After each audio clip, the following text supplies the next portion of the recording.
ye won kwankwan de rade ase be adoma ma ye ho atoye ma ye nya pomdine anopan so nsuo no gugu akakakra ne nyina ye yatna sia kense ho sem na de ba ene Thursday morning, the 8th day of the month of May 2025.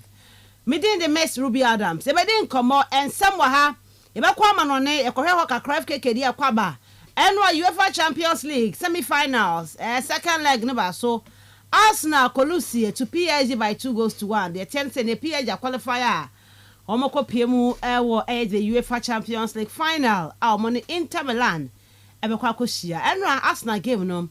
Ohun say na final eba so no ohun say hey PSG Inter Milan final Italy against France ye de beba after game no Mikel Arteta say e de na anko ya ma Arsenal no mukodi ntro no de na mpemfa wodo no kan omodo badwo nkyere ba na afie nso de aba ewo game ne ho na ya wadai onim say ade wo yi mu no so no semi final no ye bo second leg ai na Manchester United I feel like now full concentration on the Europa League to qualify to the final. Last week, I was San Mamés, I was Bilbao, no, Omoko share 3-0, and now Old Trafford, and then Bilbao come back, and as a man you are qualified already to the final. Give me baby say, Ruben Amorim at the home Saturday, but in the better Jamao.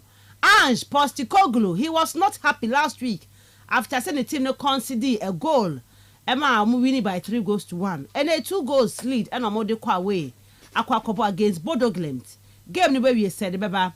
Conference League no Chelsea the said man review. Aqua we aqua share 4 and a fear of a day. And game no Betis and Fiorentina game no and the share the news basi a Conference League anymore.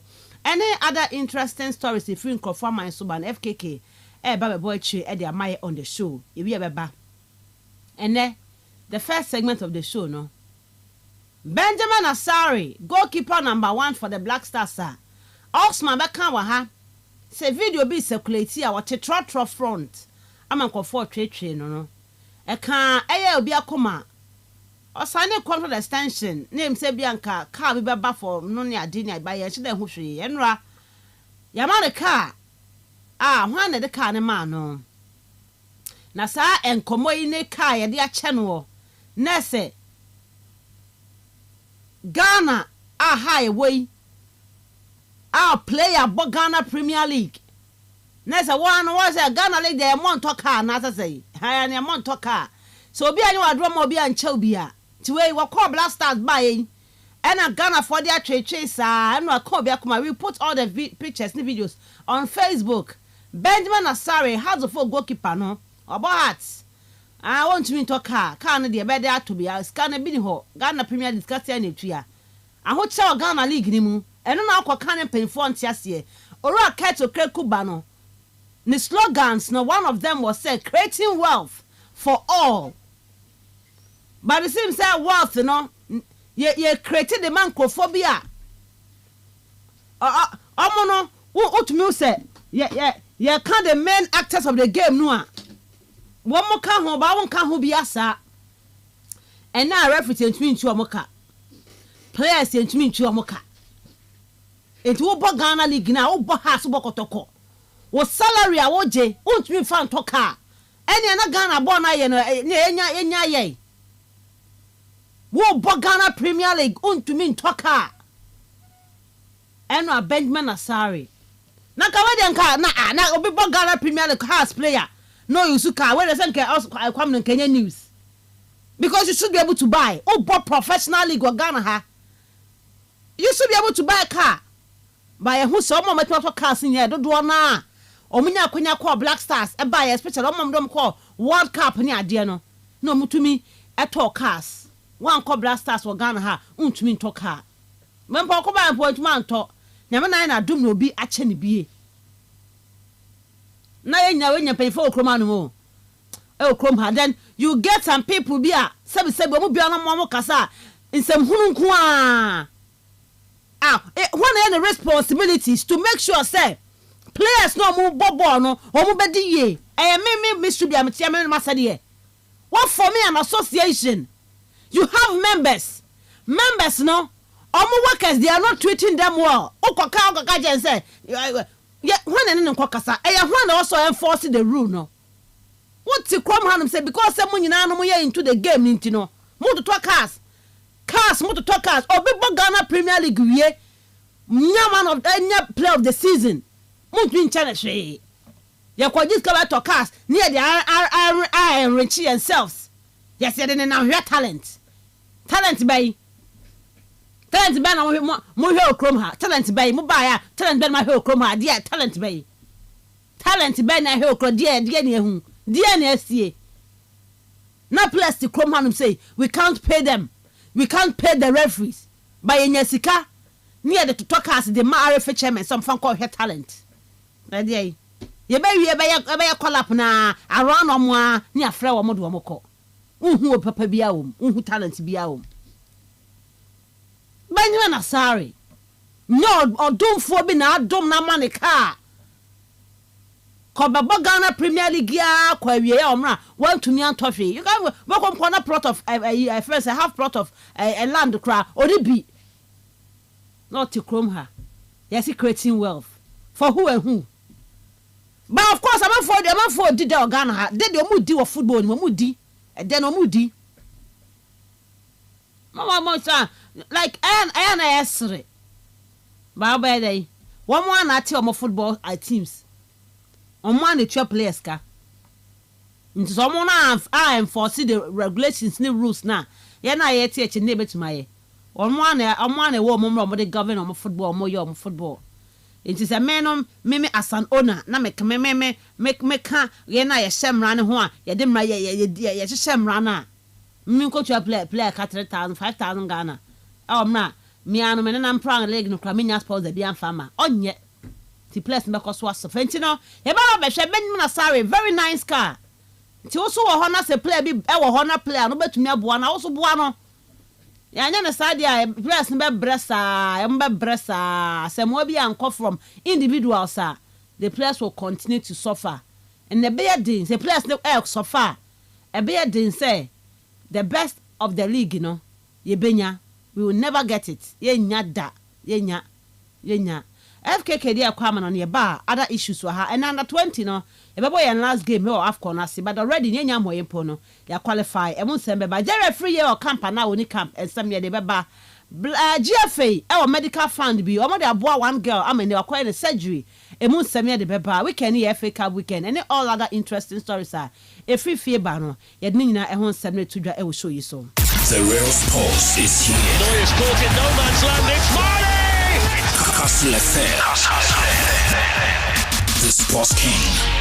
Betway bet influencer da my kwama no ne ene abehye bet no Europa League 2 Conference League 2 kabom unya bet 10 altar wo de eye bia to achi 100 Ghana bia to achi up 1,000 Ghana di na the tell say what you bet na bet influencer no fama afoforo nkotwa bi or friends or families or colleagues near there fama nkotwa bi na mo so nya sika ne bi ni anti wo no ahye bet ama mo nkotwa bi no sika mo di twa no nya 4% wo ho kikabom a bet ni po ama already 12 sika ma odada a Betway bet influencer nti fasha wo tirim say efe na akwa wo hyehyɛ wo bet na code no wo be hyehyɛ ma foforo akwa kotwa bi omunya hu sesa code omu twa no wo de na omu so twa bi a wo benya sika wo hu ye papa so share your code with others and win more on Betway. Kaisa terms and conditions apply. Betway for say get way more. Now Mama Sanka was saying a high sense refrigerator promo no and any last day until say wonko ya ma honya hapa. Ko high sense showroom e ben wona kwajo high sense refrigerator. Fridge papa e boy duma. Ade antwe nyam kanea no na efe ene e kan for the ama wo de hyemu a ayenyunyunyu ebebo aduane ho ban atumi di ama e high sense refrigerator kai se omo ye promo ntibo no abafo ye papa o won finfin mantem ha obekọ maso ye wo mankesim Blue Hills Restaurants e wan tekua wo kuma so won kran takrade takwa oboase kofodua sunyane techiman tamal ena afi hoho no e ho nyina high sense e wo ho no mo for 0302 55 0000 0302 550000 high sense everyday prices for everyday people. Telisa cash send the keke o send it come out of why Telisa cash kai said Telisa cash to Telisa cash no is still free. But me so send this car and they call all other networks. So Telecel cash in this send this car. And then on but me they make payment. Say school fees be, utility bills be through Telecel cash no. But me chicheni na ma ho etimi haropa. Fa phone dial *110# *110# na bobo dia started say with the Telecel cash no di dwuma ana ko Play Store and App Store na won so mo dia na Telecel cash no won so efa ko download the app no nefa di dwuma ye papa Telecel connecting energies game park cool chop say game biaba very simple obenya serious rewards e wo mu numbers 1 to 36 no choose one number out of 1 to 36 fa draw ni mu ye draw na so number ne pop up sika wo de to number na chi no ye ba ho sa 30 times the amount the example no say numbers 1 to 36 no me choose number 30 okay me de draw ni mu ye draw number 30 no me de draw ni me de 100 Ghana na to achire e ba ye na pa 30 NAP number 30 na aba me di ye bom sika no ho sa me 30 times on pe we na pede omodi aka is a easy game very simple to play, but it was serious rewards. Into Kaiso be dial *946# *946#. Na fe game park ku chop agudie no. Also the ho akwa kwhyem bi papa. Na bibia aye kama. Yan kwama no na 32 minutes past 6 on Kastle 90.3 FM. FKK Atnasia.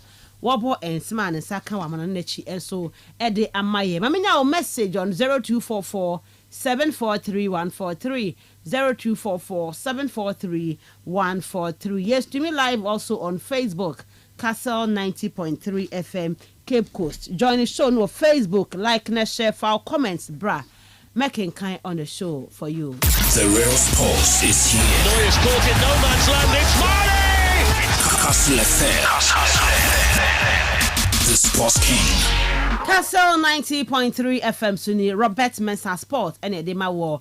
Mama FKK akwaba na fe quickly wa fire call enkrofo ama so FKK good morning. Good morning. Ana pa bibia e boko de. Yankopa domti. Yeah, the radia say. Nyame adom esme ho ye pa. Sure. De ye kakra ye. Yankwa ama no ne anopa ye na Thursday in 7 no bochima. Straight up, yeah, the man in 7 bro Kastle 90.3 FM live Facebook. Ube Johnny show no a comment no or the bar no so yet me I can yet me the amount. Yano penche to be baby I share if you be a baby or tea free and so no yet in check a sense wait me at the amount. Thursday Uber Romo the Hawk newspaper no abba na wait me aqua Joe dear Joe Capia now we room now I can more of Ghana stories and a womb.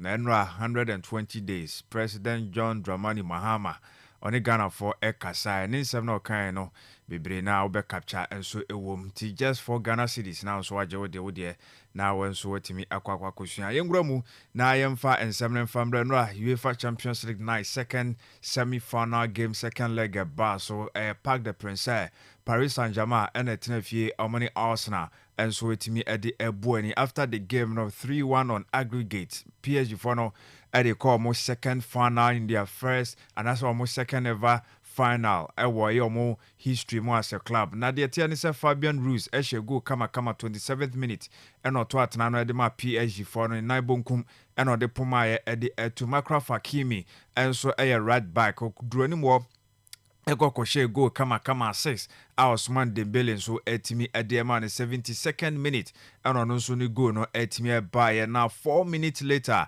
and Bukayo Saka so etimi ekokonya game back and as go back share kama de ma Arsenal for no yeah sen kombetimi mpo abo draw and so I'm fine timi amomo nei omo entimi ankwanko PM 2024-2025 Champions League season a game between Paris Saint-Germain and International Milan and the bebo ni was Germany Bayern one pitch and also another one stadium war and as I game no so etimi baso ya this answer no etimi de abra one and bodo glimpse almost so etnefie now more any Tottenham Hotspur and so abo more artificial pitch and also a 3-1 and a Tottenham 4 and so the kwaku room yes game no motion so 7 p.m. na game no ashas yet kama we a second semi-final second leg and so another semi-final second leg game and also so a basso honum na another game about basso baso ewo Old Trafford. Manchester United almost any Athletic Bilbao and so ne betimi about 3-0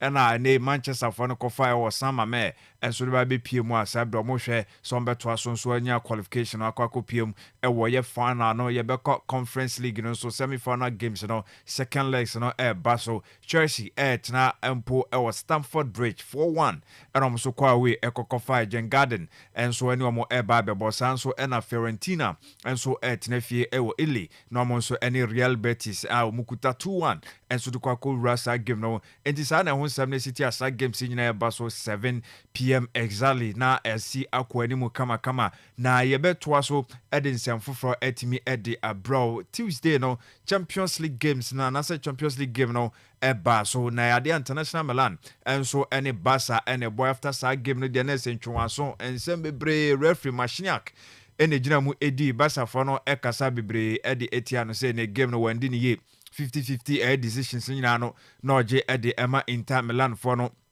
papa no so abachire ababa be kasa say ne ohwa criticism sa hodo ni comment ne Hansi Flick any ni players no etimi candidate ani nyina no enya de eheda eha ne sa na o se o comment no ridiculous sa so na ohwa ontimi enhyeda enkasa emfa eye commenter eye ho stupid comment enya de obepeso obe comment afa na emom de opeso kanyina ne se enya de a o heti obia na enya ni intention so obe heti obia sa so na Inter o third goal na ene Barca for so comment about it no valid enti onim de enti Barca for no bo for mo ekeka sansem no eno ensem oni Al-Qadera anase Al-Carrera etimi twetwen komo etimi de sansem no so etimi de ba nei Simon Mashniak ono ho nsem no na yetimi ede ama oba bebo sansem na guse nei third goal no mpam ko hwe ne biem on de ogidi se sa move nei Inter for emeki no na wo hu fa wo bia ewo ho eno ensem no so etimi de ba na Lamine Yamal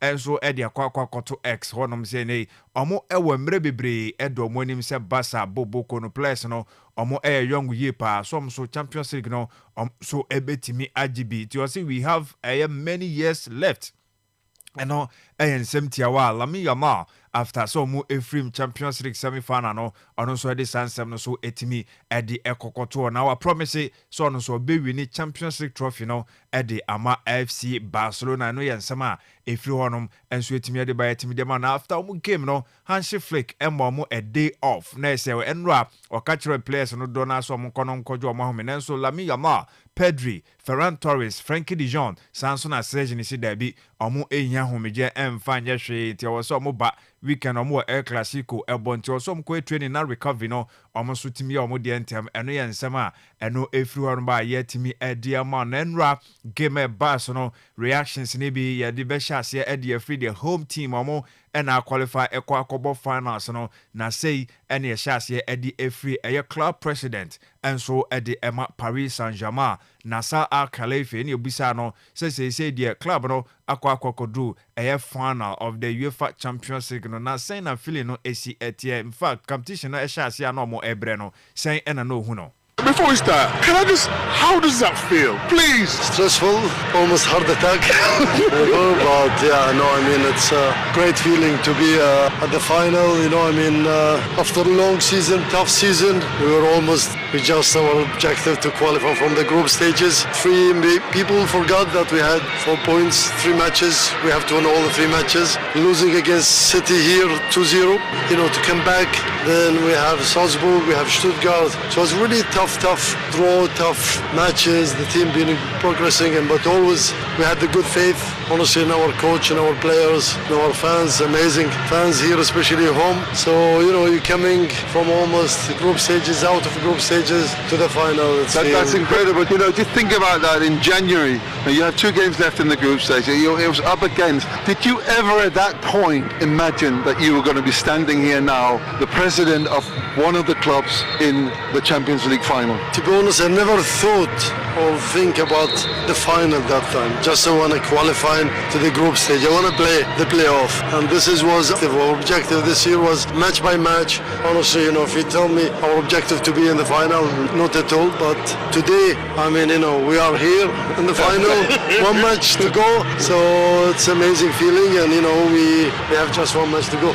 Enti no yen sema Nasa Khalefi ono ene club president de Emma Paris Saint-Germain eno no so ede eye mu nsem na timi dia ba se mbra Champions League no league fix ne share na results na was after 4 games say 3 games 9 points na involved na say points no mato dodo na no enso etimi ede agunti na nyoma mu eye den ede emo mu nti eduru ba bi no na omo focus no ni omo adwenya sa at least omo qualify na playoff no omo so enkonkobo bi eba so sa ede emo omo nnennamu a with more amazing supporters, some coach and players, you know, almost a team boy, Juma Quacopium, our Champions League final, and so more able, you know, see General Crampo, they are not, they are not, no, the sun said, now, got 2 games to go, not so PSG for no baby, or money now, now a whole trainer calculations, ye baby, in Tiambra, mo, etimi winning here, a cocopium more playoff, no, Nessa Sabri, Adia, or Gideon, so etimi, the about Marco said, man, so etimi, do on annoy and summer, wait me a day about when you be no say project no say na hunsem city no so Champions League post or more and do that for now no still more trust e coach him say project no more share na ye. You must be happy how the managers delivered and improved this team. Absolutely, even when I say the 3 matches before with 4 points we could get out, I promise you we're never gonna change anything in the project and we're gonna continue exactly what we're doing because we believe in our plan and we're sticking in our plan whatever result. Today, last match against Aston Villa or Liverpool, it will be exactly the same because we believe in our coach and we believe in our players and our talented young hungry players run like crazy. Yes, intene players no too many kasa de sabi swati asenti eno yan sama otimi dia ba se project no ogidie wo mo ogidie wo coach Luis Enrique mo say obetimi ayadwuma pa sansa hyase no na se de na nyoma isi ekono na ye de mo nti o ka kiro mo se nei sempo Aston Villa yi o mo free mo a emfa ho Liverpool yi o mo free mo a na enhyeda enha no na on be continue etimi ato aso so etimi dia komo na bibia konkan e dia mom Nasa Khalefi ono na club president Edema Paris Saint-Germain no edi sansem so etimi de by coach Luis Enrique ekasa edifa victory no so ne sai kan se game no nim say bad team but no more are ready so be attack defend ya bibia win this game no. Congratulations on reaching the Champions League final tonight. What do you think are the reasons for making it to the final today? A few reasons. First of all, it was the strange match in Champions League that we played this season, and even I could say the most different match in the whole season, not only in the Champions League, because they try to play us all the time with tools, with set pieces, and they are so strong in that part of the game. But we suffered, we defended all together, we did it great with the 11 players, and we scored the first goal in the first half in a counter-attack, and I think we could score even one more, but it's normal. Semi-final, they didn't have a good result in the first leg. Second leg is a different match, and well, I think we show everybody with our supporters we are stronger and we could get the final. Enti na omo kire obia say ne with omo supporters no any quality omo ewo players no any coach na idea or dey eba on board no mo gidie say ne omo so betimi a kire wi asef na nyina de PSG fo so ewo enti eno na adwuma mo enti game de no nim say bad den Arsenal for no a very good team but first half no mo counter break omo de nya first goal no in fact na goals no po de omo betimi a sha third kra so etimi e de account no eno ye nsama otimi de ba no say ampa ono ba PSG no ade ne say oba Baji trophy said the mom Champions League so account any Uja never made Jumana CP. Yeah, our team is a team created to attack and to defend very far from our goal, but when we have to defend back, it's important our goalkeeper, and especially in every set piece moment, he was great, like the first leg, I repeat, and we are happy. You have already won the Champions League with Barcelona. Would the title with PSG, what it mean to you? I think we are in with the goal of trying to make history in Paris, and to make history you have to win the Champions League. We are going to have that option or that possibility in the last day of May. It's going to be difficult because there is another team with the same goal than you, but okay, I think it was our goal the first day we arrived here at Paris, and now we have that possibility. We are going to fight until the end to get it. Enti da ya omoso ye no ekwan empo sero muhu ye se na gidie no betimi awini trophy na emre no aso so omokọ no mokoje na afa adwuma no omhyase no eno so ewie peyo no yensema Luis Enrique enso coach dima PSG de sansem ne ba ya branti a ɔno nso ɛboa ne performance no wɔ soro yie pa Visca Kvaratskhelia ɔno nso ɛkasa de ɛfa game no both first and second leg nyinaa no ɔse PSG for bibi soronko ɛno nti ɛna ɔmo na ɛkɔbɔ final no. It feels great. It's been so quickly everything. I'm already in the Champions League final. It's like dream, and I think this is about the hard work, about the trust every process, and I'm really happy that I'm here with these boys, with this club. I feel very, very good here. Let's talk about this game. What was the approach? Of course, you had the 1-goal lead from North London last week. It was tough start, really. They started very well. They had many opportunities to score, but we keep trying to play our game. I think we had many opportunities to score, so I think we deserve to win today, and that's why we won. It was a really tough game because Arsenal is one of the best teams in the world right now. They show that they have ability to play very well in the attack and in the defense, so it was really, really tough game for us today. Yes, a tough game at the map PSG for no nanso no normal e wogidie wo mumu so am so betimi abodwumen kan kan mo ko away e ko wini sa first leg no de na kan so mo be fi in front of mo supporters na mfa ho ne threat na Arsenal for e de bani nyina no na so mo yiro mo no mo e wini no ye nsema Kvaratskhelia so etimi de ba ye wo no Mikel Arteta o se ne side no omo enene better team na omo deserve better than air results omo so etimi de ba nti Arteta on the team Arsenal no say no kasa far first results no. Mikel, the journey ends here tonight. What are your initial thoughts after that? Well, first of all, congratulate PSG for reaching the final. The assessment, I will make it when I'm a little bit cooler. But the feedback that I got straight away from their bench is that we were much better than them. When you look at the two games, who has been their best player on the pitch, he's been their goalkeeper. He's made a difference for them in the tie, and I think we were very close, much closer than our results showed. But unfortunately, we are out. I'm very proud of the players, what we've done today, the way we started, how we handled the pressure, the amount of pressure. After 20 minutes, it should be 3-0. But yeah, there is something extra that you need in the competition to go your way, and it didn't. Nti found Arsenal for said omu so no me better team no ball mo boy nyina no be hia bibi kakra soronko bi e wo ye game no mo betimi push omo bibi extra e mo enso atimi akobo final no sa de na no mo mix no nti ene ma na ekokoba asa no sanse hwe PSG for goalkeeper na oyire no ye pa make saves awodo no ene make the difference no so etimi de ema two teams no na o see nei ebisa no say oyo okay with said the team no enyini akomo anim club this season. And we should not be. Yeah, we were very close. Yes, for long periods of both games we were much better than them. But we are not there, and that has to hurt. If we want to win this competition and go there, we need to realize that. And there are certain things that are on us, and you shouldn't be just understanding that we are out. It's not the way I look at it. Are you happy, or have you seen enough progress with your team this season? 100%. I don't think there's been a better team in the competition so far, what I've seen. But we are out tonight. We deserve much more, I think, in both games. But this competition is about the boxes, and in the boxes there are normally the strikers most of the time, and a goalkeeper, and he was the best player in both games. Yes, ya say obetimi dominate game bi say na afei wonsusu wantimi an qualify results na open on scientimi an kan jampa team ne their progression no na ni eje ho de na nso no na adwuma ni nyina nso mekwa kobo finals no na omo so etimi akwaje kuruwa na no ye nsema Mikel Arteta coach de Arsenal enso etimi ede eso sense no so ede mayen ewo ye bewura mu ene games ni bi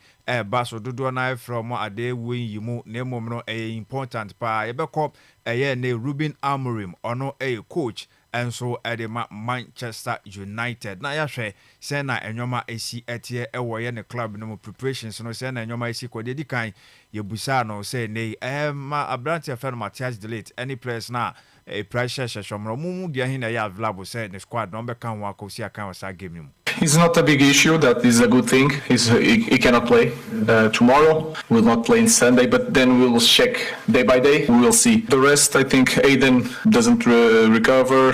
Toby is not available. I think that's it. Yes, that's it. I know you're somewhere team there, but Matthias de Ligt and you have available Hayden. And also, no, you kakra any other players if you are Bobudi count on Yadia and they will bet me in any atwa Moswa on Tiano and Sama, wait me at the Abba with team news, no more and can't delete it. Diano. Now, I'm going to say Bruno Fernandes, the future, no send the city amount for no say Branton. I'm said, the performance and the quality they are so different club no more. Now say na ka found. I think it's easy to understand that, not just because of the numbers, but the way he plays, the importance that he has during his 5 years. I think here he's a top player. We need the top players. He's a leader. He's the captain. So he's really important. It's normal that there's a lot of clubs that want a player like Bruno, like Garnacho, like others, but we want to keep the best players. And Bruno is clearly one of the top players in the world. So our idea didn't change. We want Bruno here. Nti omo pese Bruno continue with Manchester United beyond this season. Eno ya nsama Ruben Amorim so kan de efa ho so your captain enye ne numbers no kon de mo keke ne mra kon fa so lead team no e ya de ebo mu ye pa na yenko ebisa no say as a man for someone na chen sa na no ya tetampo kasa fa so wontia se so bi koje Europa na okokobo e Champions League nemom no Champions League slot no this season Premier League no ambo mo ugidi se moje Europa na say no betimi abo ma akwakobo say na ka fa. For us, it doesn't matter. For us, it's the top team of Athletic. I understand that it's hard to play with key players. For us, it doesn't matter. We need to go to the game. It's a final for us. So we need to go to the game and try to win the game. I just know the rules. If people want to change the rules, by all means. But these are the rules. And the rules are, if we win Europa League, we go to Champions League. So we follow just the rules. I don't think a lot about that. I know that the Champions League should be for the teams that are champion or the best teams on the league. But they find that this way of promoting this kind of competition. So we just follow the rules and try to manage this end of the season with that. So we cannot go for the Premier League. We follow the rules and try to go for the Europa League. I didn't the rules and regulations no more dear yeah na echrese ne wa beji Europa no when your automatic air slot no say Champions League no be kwa kobo bi on the amount for kika no on the onte the focus on so any team no Manchester be kwa kwaje Europa no mo so akobo Champions League ni bi ne obisa ne say that first game no we need 3 na corrections be no obi no say I still any team no mo ella kenyo men kan kambra no mo ball 11 no. I think I watched a lot of time the 30 minutes, the first 30 minutes, and I forget the rest because you cannot prepare a game with 11 against 10 with 2-0 in that moment. So I watched and I felt that again I had the feeling that they were really intense, but most of the opportunities was a little bit our fault. We lost the possession. It was hard to find some place that they build up since the defense, the midfielders, the offense, and they create the chance. It was more like we have the ball, we lose the ball, we had problems. So we could show to the players that sometimes we have one idea that 30 minutes with a lot of problems, and we try to describe slowly and to show to the players why we had that problem. So we watched quite a few times and we showed to the players the simple moments to show why we had so many problems in the first 30 minutes. And Tiano and Sama Ruben Amorim sweating me by Daniel Vivian 35th minute and a Kokoji red card. There was side game in most part of the game now. There be bow for a ball a 10 against 11. I know and Ruben Amorim said that first part na ya no hwe sanse honum ne game no 11-11 no na United for air brent to the ho clips no be chere ni players no mo hu ba bi also mo correct nyoma na afei omo nso etimi qualify ekobo finals na ne yesema watimi dia ba straight dia be ko Kastle coach at the Tottenham Hotspur no so ejina Europa no oboni bodo for na ebodi edi kan bisa nsema sa mo kobo artificial pitch so na mra wo Celtic na mo call no wan kwanko train this time around the wood training there na asesa. When you came here with Celtic, you decided not to train on the artificial pitch, saying it made zero sense, and tonight you are. Is there a recognition there that you're learning from what happened before? Is it a different approach? No, it was different circumstances and just a different scenario with Celtic, but tonight was more about we've done this, we did it at Frankfurt, we've done it consistently through Europe, we just feel it works better for us and the players are used to coming the night before training at the venue, so it made sense to do that this year.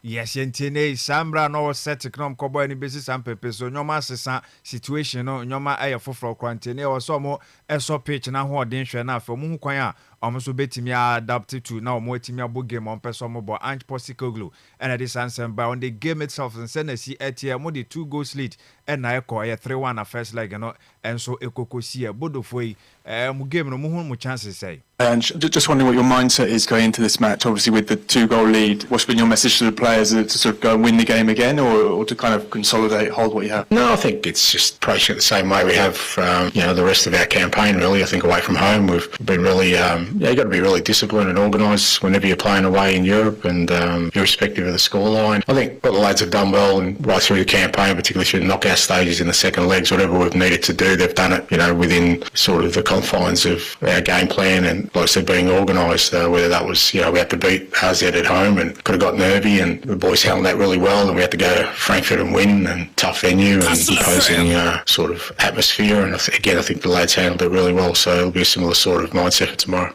Yes, yentene omo akoba bia ground so no ye den kan come entrance Frankfurt game no na ye difficult na so omo ko ekokoye adwuma no sanso na ha pitch no ene bia be obstacle na so no said we di kan no omo ekọ with 2 goals lead no no mo so akwa wi adwuma no enso ewo ho nto omo ogidie se season no enhye da enkoye mfa ma omo ewo premiership na mom no omo so nya kwanya se oso omo so write history ewo ho Vicario goalkeeper enso ede Emma Tottenham ekasa ede efa yebusa masa mo na mo players am begina pitch no so esia kan goalkeeper say na hu surface. I just wondered, as a goalkeeper, what's the difference when it comes to playing on artificial pitch? I don't know, we're going to try tonight, to be fair, so not impressed about that. We knew before coming here that just adapt quickly tonight and we will be ready for tomorrow.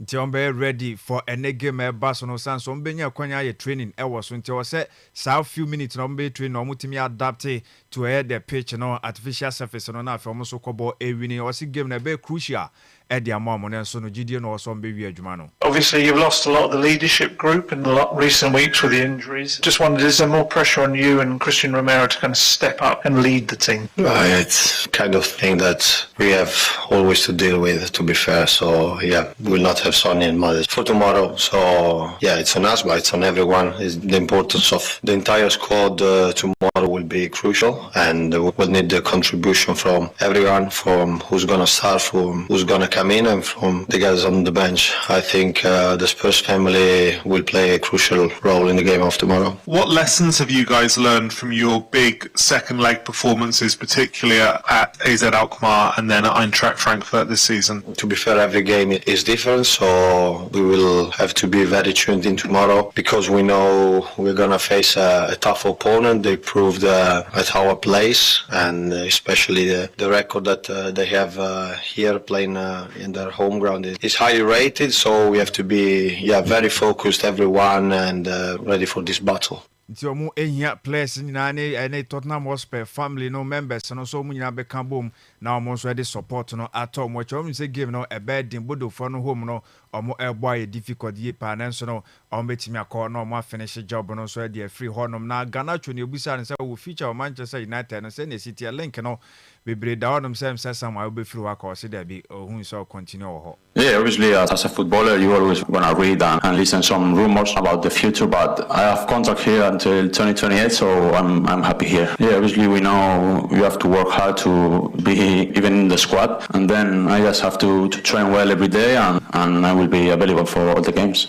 Yes, yentene rumors no ate no obetini bebre ntene on the sana ohunu say ne so ne future no e wo Manchester United yaka ne so obeyire no ya dwumaden wa training ye say dey be a coach no enso obeto nsa frɛ no e wo game bia no so obekɔ akɔba no yansema Garnacho Alejandro enso e de sansem no e de Baye Enzo Maresca coach at the match Chelsea the Blues ono so we game body di kan Moses Cashedo no e na mo ebo na baso e wo ho na otimi so e ka kire e kasa kakra de fa branch no ni attitude suban po yi na di wo club ni sanso na omo so trophy omo hwe ni muso so betimi age. Mo is doing well since day one. Is working very hard, is working very well. It's humble. The good thing about Mo is that also the way he behave is a good example for all the teammates, for the young players, even if it's still very young. And then in terms of contract, to be honest, no idea. This is not the moment to talk about any different kind of contract. Now the focus has to be finish the season in the best way, and then we decide at the end. Very important for sure, 100%, for different reason, but the main reason is because we want this club winning trophy. In this moment we are in the conference, so we have to try to win the trophy in the competition that we are. So yeah, it's important personally, but for me it's much more important for the club, for the fans. We said many times that is the only trophy that Chelsea didn't win in the past. Chelsea can become the first club in Europe to win all the European competitions. It's also good for the club.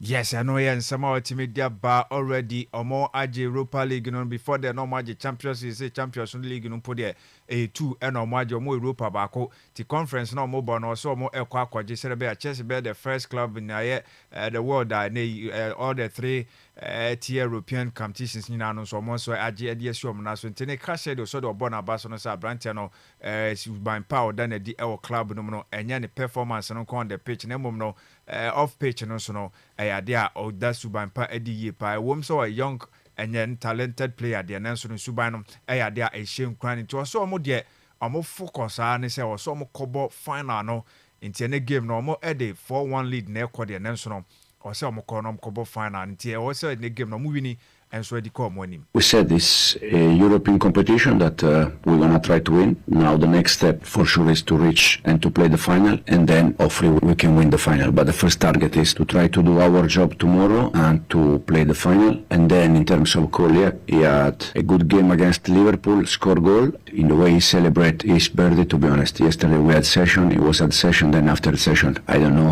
if he did something different, but for sure he's in a good mood. Entiano and some media Jack Wilshere and so Akachana na for no fraternity no say ne munya botre emfa Emma Mikel Arteta sans be 4-5 seasons ago no Champions League no pona muntimi qualify en konko kobobi na so papa ne ba ya no wa kire say ne with talent kakra ne saka no wa ye omo ho adwuma shape omo ne ye hu Arsenal for semi-final of the Champions League team ma papa ne kwan na ontimi enkoso embo adwuma o se ampa frustrations ne de ebeba de na so e ka ono nko anka fans no Montiasia na Arteta en continue en so embo adwuma emfama na ne omo ahya posi trophyless club Arsenal for no a omo de tututuma twetwetwe omo kakra say Arsenal for this season said yes here ne de trophyless na na omo ekwa na say since 2020 oba obe win FA Cup de mo no na say trophy pass Arsenal beji bi no da bi omo mpe entiano ye nsem efiri ho ba sanso na ne ye behu eye clubs a say enye Spain foi enye England foi a ase we share finals na sanko for me and na ta ko papa since 204 yenya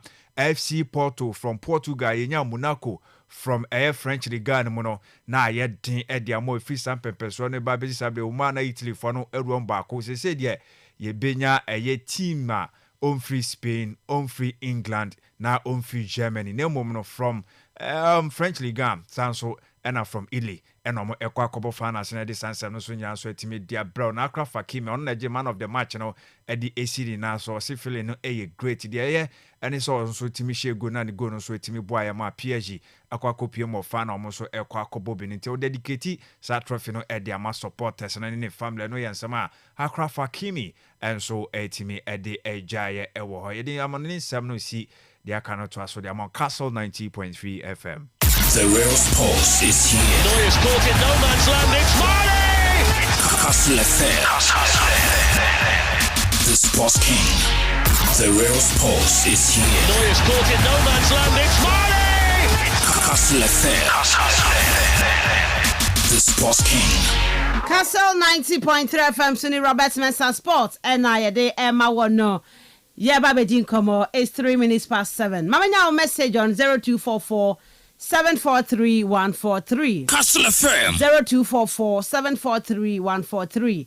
Foul message no efa hobra na yanye branking kind we show so into me emfa emma Arsenal Ajiago onobo usu eno ebo 9 na o se me shebie jatata sem no na mampanyi kasa na de kodekotia mampanya sem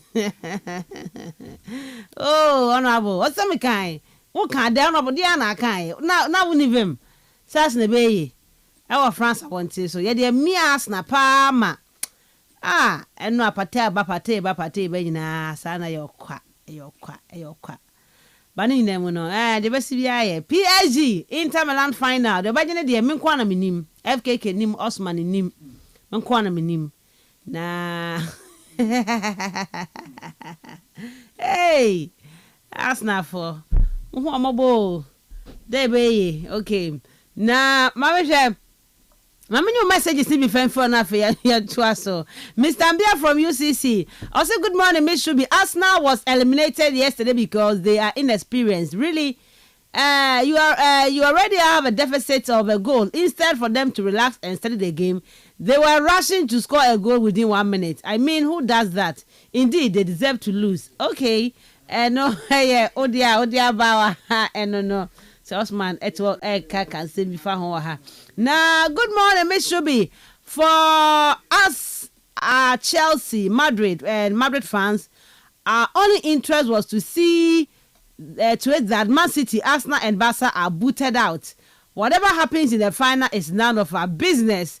Though we have soft spots for PSG, Sergaf, anyway, and so.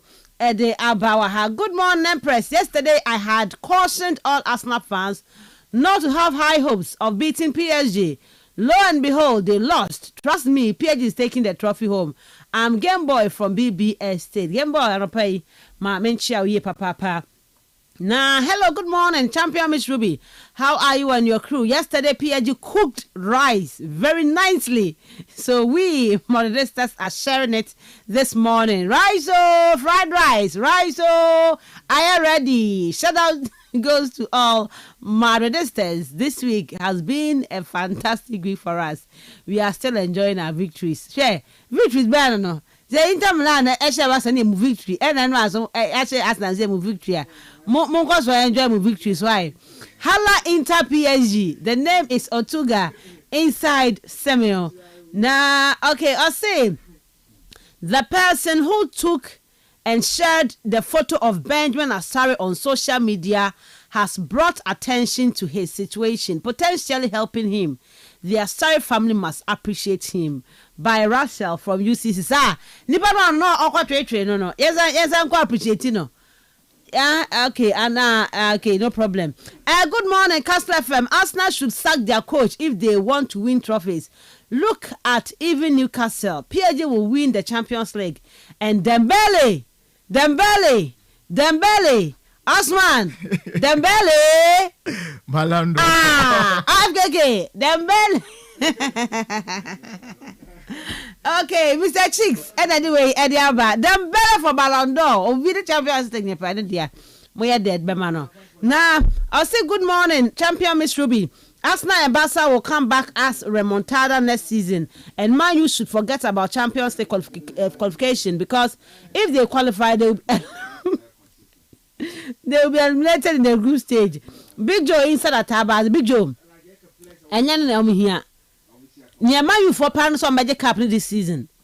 I'm going qualify for Champions League. I'm going to from group stage. I'm qualify. Big Joe against the India with the FA Man U for OCCA. Good morning, Miss Ruby. Chelsea will win hands down. Hazard in UCC Casford Hall. And I'll leave the free there. But I'm church. I'm more UCC. Mutie show no ano pay. But I now also message on 0244 743 143 0244 743 143. For our message, no Efa Hobra. Na yankin kai will show no so into me and Famao. The real sports is here. Neuer's caught in no man's land. It's Marley! Kastle FM. The Sports King. Osman, good morning. Good morning, Mr. What called you? FKK, no. No, I swear. What go? Maybe I come on. Sure. Yeah, by Ned, say, oh, okay. Fancy. I'm going to Monday. Over that. Oh, yeah, Titi. Atete on your boy. On your boy. You cannot do a project for 5 years, FKK. 5 solid years. And that brings to you. Oh, what I want to overcast or a coach. Or be a trip today, be America, or be a presenter and answer. When you're soft spot, I'm in Pocono. So, market when you have a telephone, but it will be 5 years. Close to 700 million pounds. And then I'm a catcher more young in there. I'm a catcher the last semi-finals Arsenal 7. No, one should go. So she go. That was the first time. No, I'm say one. One should go. This year semi-finals we come up 4 matches na yabo against Newcastle. Carabao Cup 2-legged matches. Now I show 4-0. Champions League. And then I'm not being emotional, but on any good day, maybe to some extent, I blame Arteta be brave or honor. but chances on the foot of play, you create. Now, when here players are only made Juma no will finish game way. Into the game Arsenal against PSG. So Real Madrid, even this current Real Madrid team way, FC Barcelona, Chelsea, Liverpool, they will finish this game. I come back will finish the game way. Because at a point in time in the second half, PSG they were jittery. You could see clearly that once you put them in your mother now what started there has a rubber. But never here players are where you're focused. Now we know why you know. However, I should be in the Yaman is one way because I felt an Arsenal a chance. More chance. Yeah, I couldn't see for the starting game. It's 8 minutes, 3 chances. The third chance was about board and room and about for that long range saving no 2 more years or the guard no shot no. But then Declan Rice no header wide. Here Martinelli no. I mean, this is the moment and I can expect today. And one no adjebro but mentality. I tell you when Rick and the boys, no you wanna kasa. You do away, you but you relax na boy in game. Will commit to one who will punish them. And exactly what they did. And Ruby, the whole of the season. I had about boarding na Uncle Siaga. No, Uncle Saga. And this crazy scenario. Crazy way. Liverpool AG Premier League. Season maybe supporters no quay is the moment because one time one so budget they will be happy. Manchester City this season has been shambolic one for them. And your man you. They are in the finals of the FA Cup against Crystal Palace. All things being equal on paper. Of course. They are probably the favorite for the trophy. It's imagine Wakwaji. Manchester United, Tottenham Hotspur, when in the middle of the finals, Kumomo Kweja. What Premier League and Wario, one day, but to have the trophy to show off there. Season I want Koye Impono. This is what we are showing. Not Chelsea. FKK. Chelsea also, the Conference League. Now the team say you can ask me now. Na Akaka don't want to. What do you have to show? Also, what's a Madrid?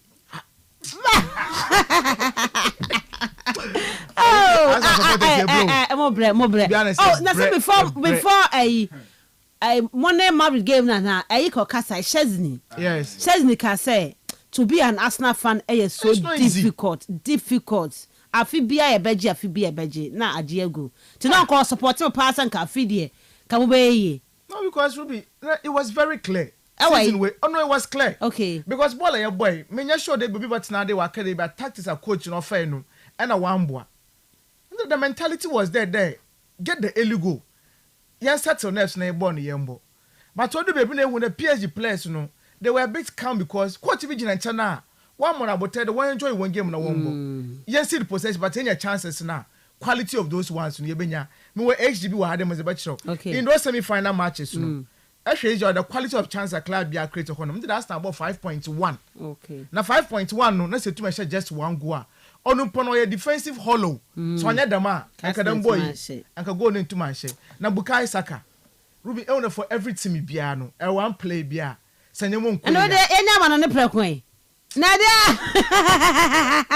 Arawa.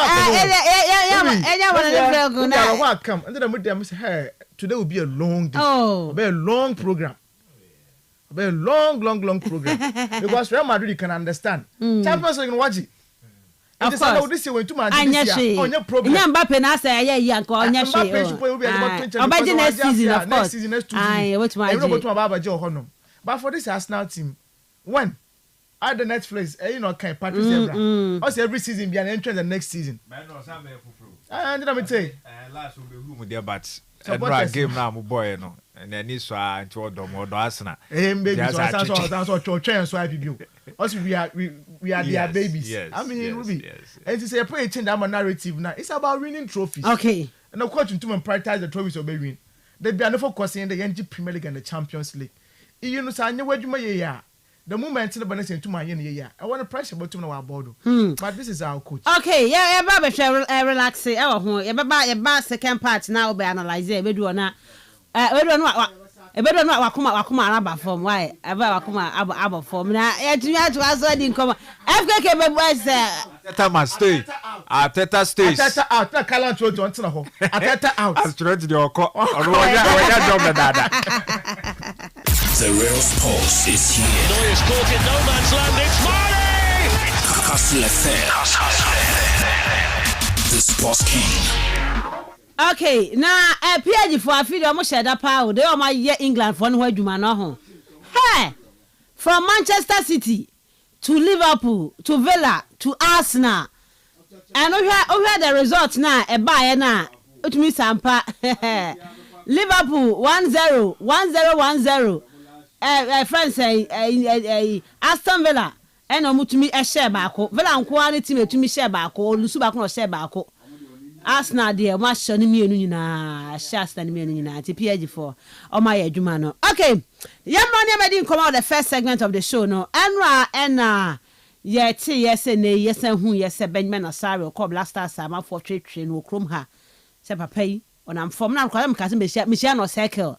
Mpo na ne bonus so but of course mehia on Rafa Amponsamo e was circle no mo ko cast camp no mo weekend no mo have Blasters game mo ko omo dunam circle omo ko ahun nto to front na nkofo ko twa na picture na send p ma has man new contract with first se bia nka bia ka bi ni ade bi tachi ni bo no pariado kasa but then wa ene yeti say na business emogo kese pa ahun video no e kana koma ka fefefe wo de ama Benjamin Asare say onje no nkotwi onje na modern no awbo no ekonkan not only for Air Black Stars but even in local scene mo no of your heart bo mo even though I more asibe kunadumu ye bini adede but this goalkeeper how or born homodene na coordinate air defense no how control defense no ni saves ahudo bia ye de bo heart no ade a keeper e deserve say onyaka obi obo Ghana Premier League obo has of folk one of the biggest club in Ghana. Now Ghana had the friends saying, how many players on Muchi card go training? I was a house maybe Banya call national team can buy Atanso call national team can buy and as the cars be buy amoko no Muchi. Fatal by I captain no also Sunya Blasters also call Blasters I on no ball.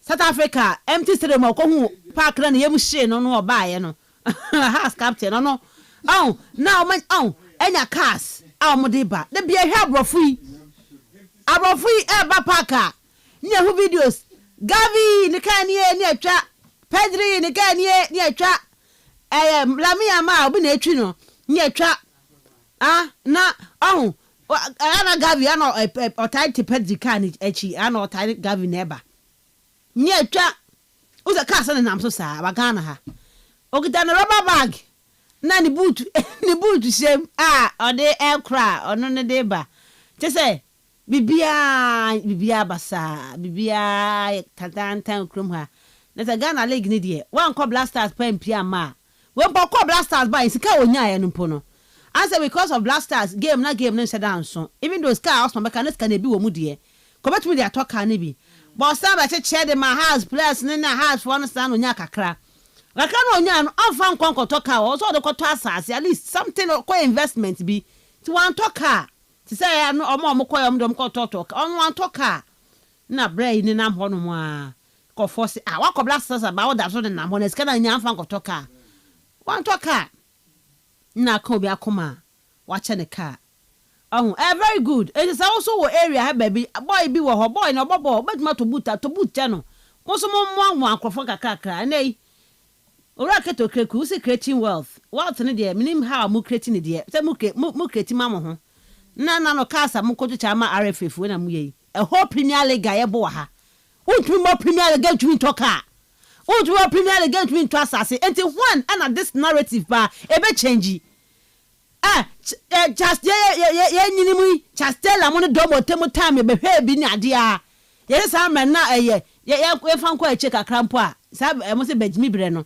ni ye bobo no de ye de bobo no de gi fans keke tete no nya just la mo time mpo me de ko ma gi kakra okọ reverend se go fi mo time na yi na sa time ye so ye body de gi ye ni keke we came to early 2000s still no krampo kra no na ye bobo no sa de gi ye ni ento bo na unam kroma ne ache uska kakra nyame adom na say bi wo mu a what with their business bi da kwakoye those who stayed in Ghana nyina no wo man kire nya hwe until some tu kwankwa amanone no mkoye bi kakra free mu So until when this narrative be change say yeah Ghana league elite level of Ghana and league Kotokoni Hearts Bodo Mediana Stars a player in the league can't afford to buy car small car man small car kiti crown to me talk or small car womo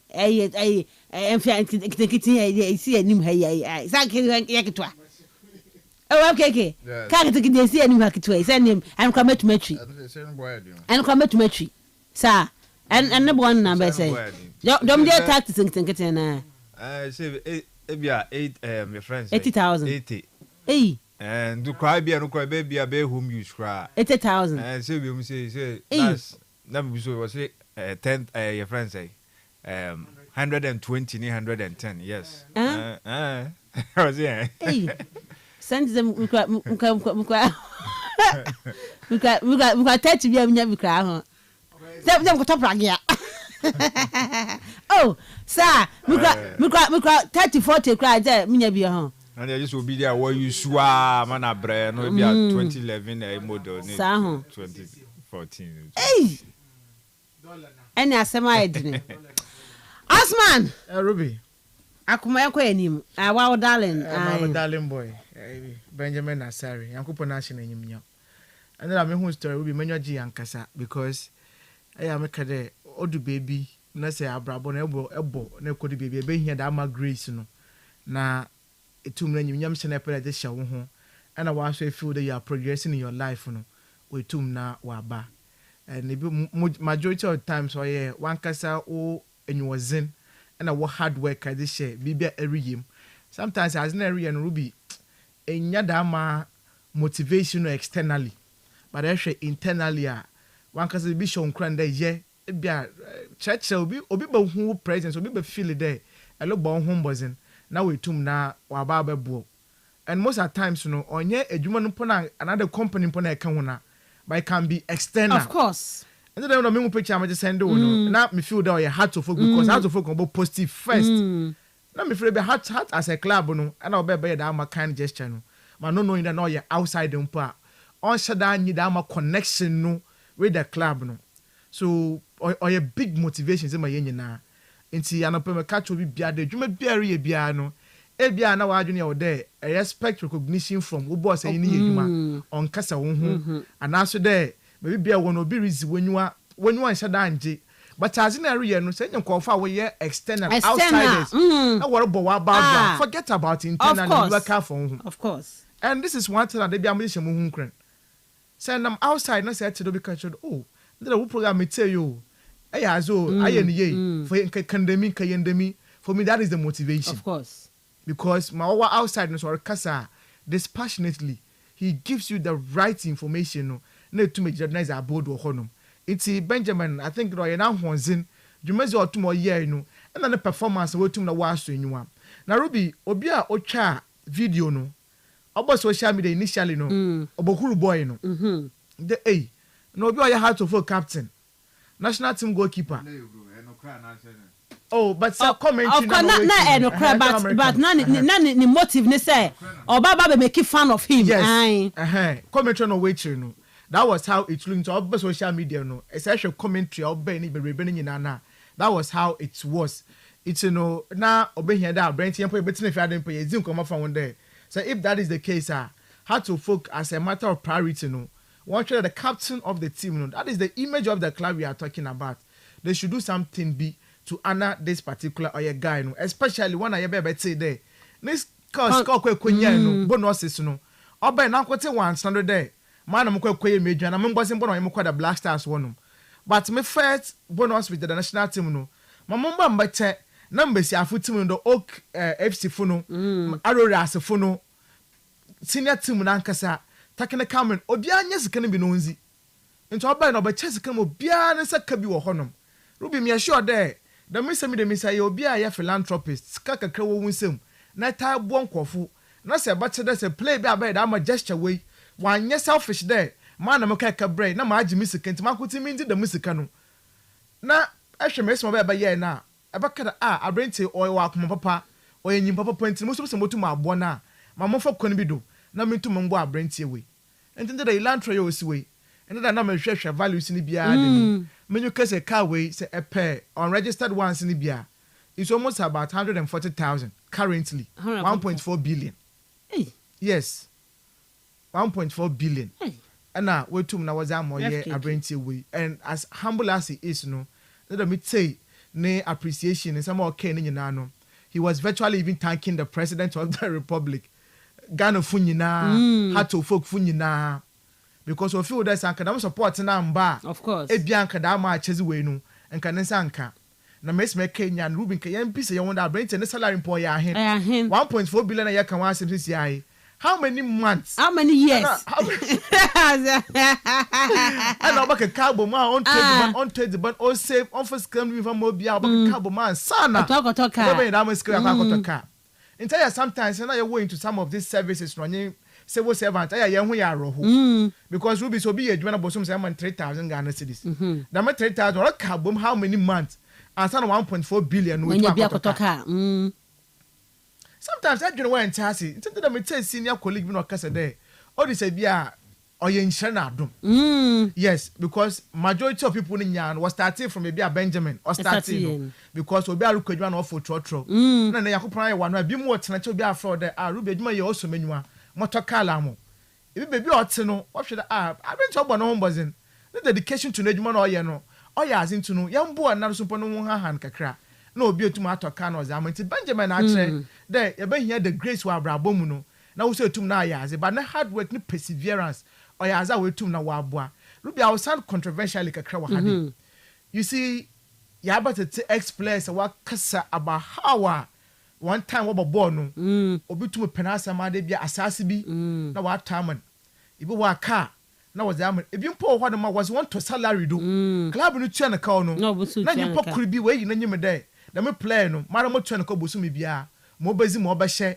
mo ba ye bia no so do onye club no be jay no obafa da ma ka no nyina and kotokwa is one club almost every time ibiano a 30 today bi kodo okono and how to folk want to put those days no na wata way okay national team play like this way yeah supporters in be yazi let's also admit and acknowledge them there yeah but match na say we na say place no yaza on the foot na kasa no about time there 20 Ghana 100 to 200 was my place no or your fair or your convention or your culture you come out them na yensu so oti but sanka club ni general do Hato for companyfo wo mo esikafu wo parliamentarians wo ye wa himfo wo nkombor one day then some of the players and kawayas and the motivation we would have gone further and kwanyada baba out in the entry player especially being the captain of the team and Rubika Kamanku team plank there can be some institution there the moment I was as the captain for the team no there's supposed to be certain accord bia what must I camp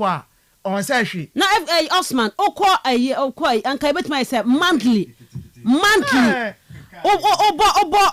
a month bia you reward players with some amount of money best player ya hanis kanu ye niska sikano serve as the major motivation yes at the end of the month player of the month na ma ye bibi ye season na ma ye season player of the season you give out something huge be now mama so ketwa kromu ntumi ntwa we da komo bibi o ma nya monye Kastle FM play kan wasam no say nketenkete na wontum wanya I would not have so much of a problem wontum kada drives come and captain car na this can oya ahen but for her to focus okofo won wa ache there ye won kofo abi wo wonsem ma how to focus why Ruby Marisha Obo less than and that on do 3 months simple e ba tell kotoko support bi simple a player what team no man so agbo no hombozen no obase dem play no so enyimnyam eya wa hade yemfa mark honum oye bi na menhwe this was the challenge at these two clubs no and I wasn't a war hu into obasa the player and yante Charles Taylor ni issues ni bia it was a battle of enticement but in the yen hu dem nyama ni bio nti I said do agongo ne prefect na doctor na yeah papa no be yamwa na bado philanthropist yes or a businessman yes na American way no wonder yes no so wa afam in fact we want to scam but was one tell papa nchen na misika no we hu bi banakasa ofi one of started the or born home buzzing or started as a shoe shine boy or do baby go into the rice and oil business also one day optimo konima otumo cotton emo kwete 3 million Ghana cedis, 4 million Ghana cedis.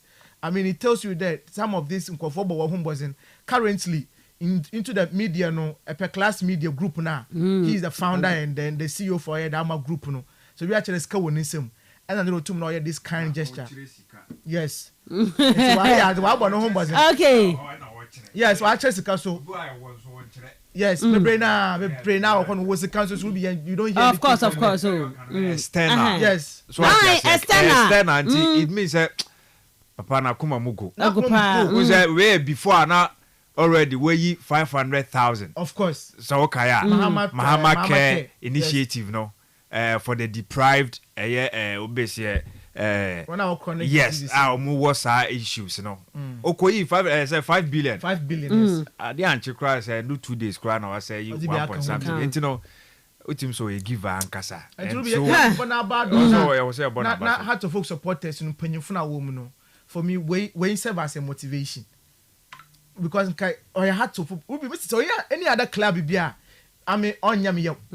But then I had to folk in Penyufuna club no. Some of these things we on board one do. 1 year no 1 year fe. Them break kind of to folk work camper. At least in car I 10 adibia. Plus say 23 plus and Kali say we be say 10 be craft 50 be obia.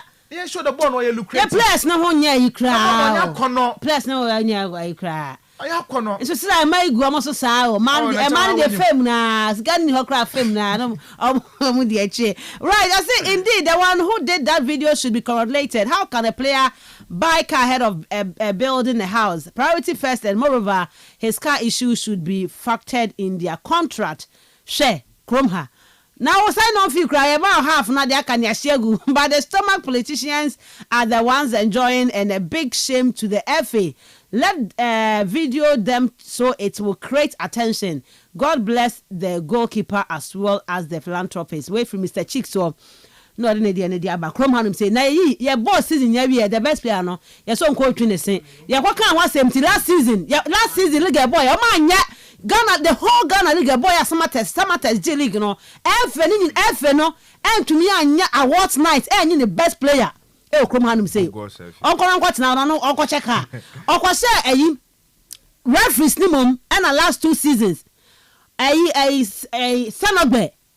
Uncle said the best referee, man, car.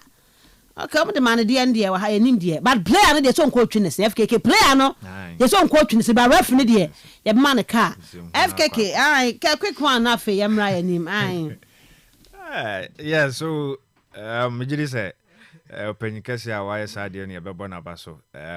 Papa, any yeah, unless Ubi or Tias here, Ubua or what, but a man here ding. And answer not be mouse no say or in direct benefit. And son of Bema, but Ubia, unya said an Osman can who read about him. I won't who saw a house in it. Who said who say boy or shed a dear children who be a. But they be out baby and who are branch no situation and or the totone dear said they no casanesca will fear, but or no I see a bontia cobone bra how or sapphire. As a Benjamin Sarri story, no, Utia Ara who.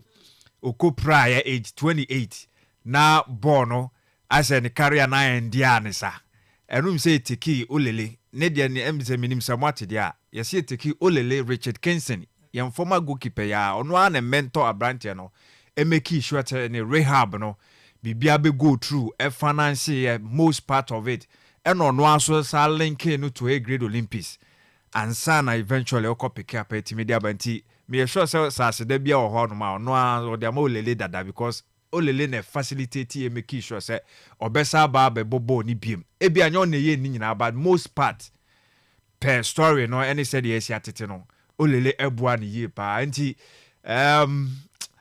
ana kano un say the entire bema players no bebre na that sort of beka so be choose so be bo hasa na se kotoko because both these two teams na anya na ka chom say ukọ so say ukọkọba opportunity ni bana so ukọkọba enkoka so ukoye coach bia bro enkoka so ukoye supporter bia bro management bia bro o bo ama wa ho eye wanga sa career dia sare ba ye no ba be di agro the kenkenka ebi kura ka club no kura sake ne dadada so them say as na the contract extensions kura issues be and it's a key miracle and son all call Black Stars abe a man for pushy ya and son or more extending the contract no and so it's media mano and Chroma said city clubs so no more priorities no I will be number and say back to keep players no into account no and your players no almost to say Chroma there players were ha okwa obeba bebo and they sa na tie man food is such man full way dey eh ade aye na mu sa adweno sa attitude say ko no bi beba emfa won say nipa na oba na afi no so sa be sha ade na say na okwa woni so ade hunu na ne say as a club woni so ade hunu na ne say obi aba be pass through yenim say obeba be bo has no drew sa level no edin enye many players and etimi ba na animu ya no was settle into the family of the club into obi ba na say short time no oba na oba be ya de na so ni gi ho a ade bia obetimi de entice no enye de be bro so but at least de be manipa no so wan ha ne kakra in this said ye kan no said ye community no a player who common ye dinti say player so a goalkeeper so a hwan yo de be ma ne niage no na at least ono so yi ne yam ama osa consistent performance no so ya na ultimate de man no 2000 as salary o Olympics no yes wanda go yi odampo brosa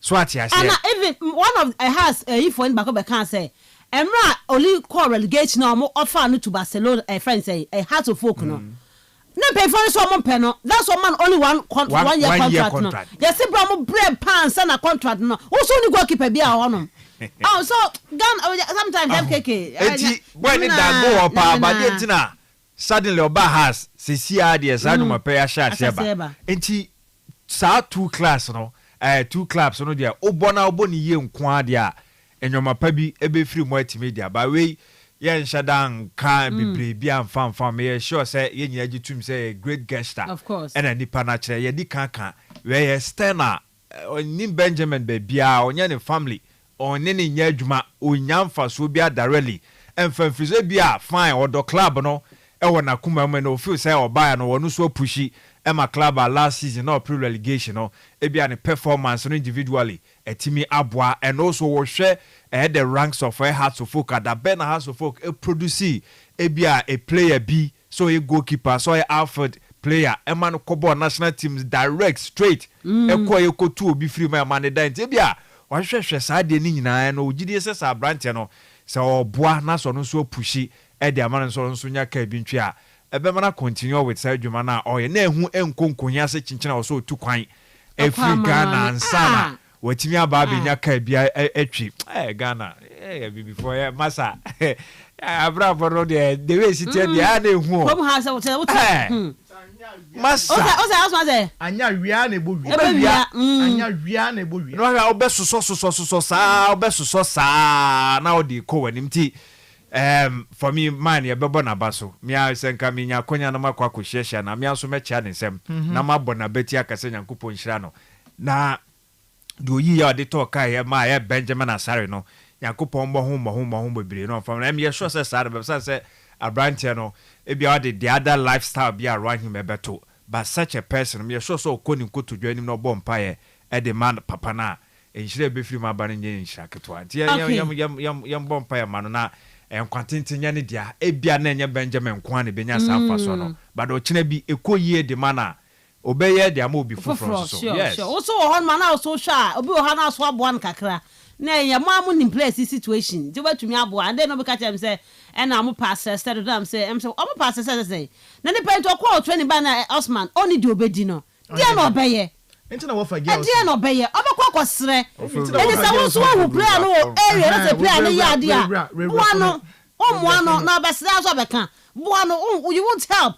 There's some on few. Mama kase keti minchel. At the place where campers will be sell no one. Then be some question when I say, or a watera, the kunura, and mura, bankura, refono.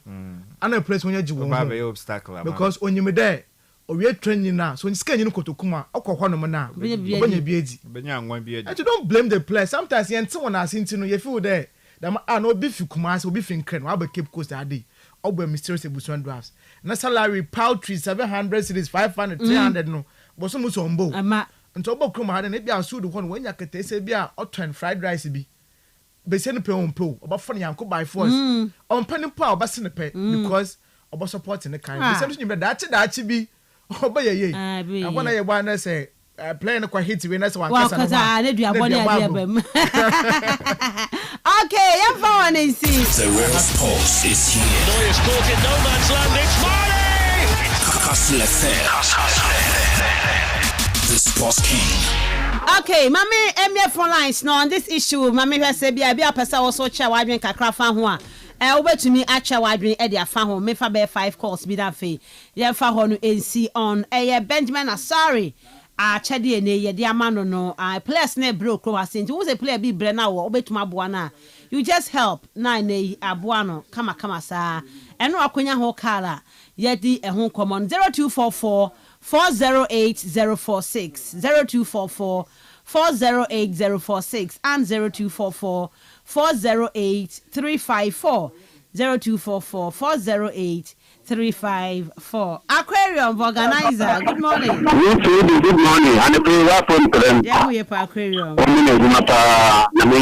Because prior to our blood we should be there to do a column of the shadow of the moon. Not as my father did now so long you know the could be my prayer for the mutual shadow of them. You can tell me my mama down in Manaba. Not prayers I want you to. I'm not a cold with one mama down one more when the prayers were there. Really attack with them. What can Medasi Aquarium. Hello, good morning. Oh, that be went to me and so 0244 408046 0244 408046. There na ebe bufu say chairman no onye hwe team ni ho na bless kotokoto no form chairman edu sande wa koma kogu awiem so mo kobobo. Hello good morning. Me pa chodin baby of free okay it's you but yama most time was Champions League and Osman Dembele. Okay, me pacho you yate ye be hwe eho asem na ya kan de ma. Hello, good morning. Good morning. Me pacho din baby free. Yeah, your friend Kojoba o mi am pese fi UCC usai. Me pacho yeti o. Me pacho Arsenal for me dio. Me pacho me show nya bo kire ye nyam point Arsenal ho asem. Ye nyanko Arsenal ho asem ye sere. Nkomo a me die na me se pese wo cha wa adwen fa ho a. Yeah, me name Benjamin Asari. Mr. Fema Asari. Ni to ko kan man o ya de na me na dia na ni ya ni say o he titi men mu no ya na kotoko has o musu keep prayers amo mu na Ghana na we sa prayers ni na that time fa no wo ye nya me adwuma na kete no kese no ene o mu nyina di ye o he rebe no se ko fi mu di say o mu nyina bi ni se ko ni fie ba ku mi ni nse na nay prayers no o fa ko pa emochi ni kotoko ni pa ni je be se fi kotoko ni je kotoko echi bi that no kuma se amkwa we be bia assume be bia ndi echi ko bi kotoko has ni pe wi ni ko bi that Wednesday you say omo ni wa kuma mu wo bo na prayer na ye tie Lucy bonus man wo ye sa u kesi wa wo adwuma wo so be ye ya kotoko prayer me shira last time my chain is so close to the richest corner me top right will be to be obu yo mako bobo you are call me bobo baby di kwa wo da chino no na Ghana na so bobo ra yi obi yi akoma pani ahodi ad bobo no eno na me no say how say men de bi ko na o Chelsea bonus man timpani fo bi ko o say ona wo ha wo okay so bisa kotoko ugo kotoko ye kotoko abura okay so unye yida me da say mama fa ofofro so wa hanum say hello good morning good morning me pa chodin baby of free ba ko pe ataba chanchi ken yeti wa no pay listen entina ni baby amekanu Kastle FM onye FM station onye sports nti na woma umo sports no the mission ko or your motivation advice. I get I mean, maybe sometimes we take Kastle FM sports now. We two million ababo people do and then school to put through here and maybe use na media for mobile. In time or come on to anka one with the ball. Every sports in the anka we take Kastle FM anka. Motivation be ma. Obama one can say 18 but ya bo bra no one content, no one afford so one blow to them one winning but in time make the Kastle FM sports no way on your sports and coaching take this should be done some welcome so motivation what the man every day biara on your sports and coaching what is there every question there in Ghana how with my sports no one advice be no one motivation and confidence to them winning that they is that in time move on by let me say I mean to get some of them the proper station and I want to win with more wow motivation what them question and someone can you wa sports the say I mean to get no question with them I want say I know one no one play sports no one to the area no one chair and that boy bomb oh then I obey you no fire wa be one sports okay yeah that's it hello good morning. Good morning, Miss Ruby. Maybe I joined baby free. Okay, George, it's you. Miss Ruby. Oh, there was a Europe League now, was the example. That best mobile training that would take the car, that will come back to the car. But I want it's in the majority of teams know car now this one. I don't know. Until every team no I'm more kind. Let you. The Ghana has a Bekum chasing any last 3 weeks or last 4 weeks. Obi team slow Jesse Obi didn't wait. He didn't wait. This ball I want professional league. And I should be. I'm sure pa. About 5 players say we didn't do it. That was the same Jesse. Professionally got it to one or this can be said what a Canada player. Now once over Canada in heart never got to quite a cool as a master plan if you want they are here obey go try the social media and can that is the part. It's one Canada obey okay in chop careers no Obobo ni Herman Central because onkunu opropo wankasa wa abasina wa kwa kan medase ma obunfu hello good morning. Yes, Miss Ruby. Yeah. No say Miss Tia one wabeja so anopi. Just na papia kan Kastle Sports. Everyone Kastle Sports stars Miss Ruby. We are there for an amen. Now, seriously, this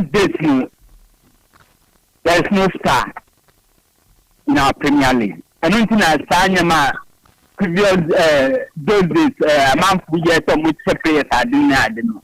It didn't go. Why recently goalkeeper? Why impressive in our Premier League player?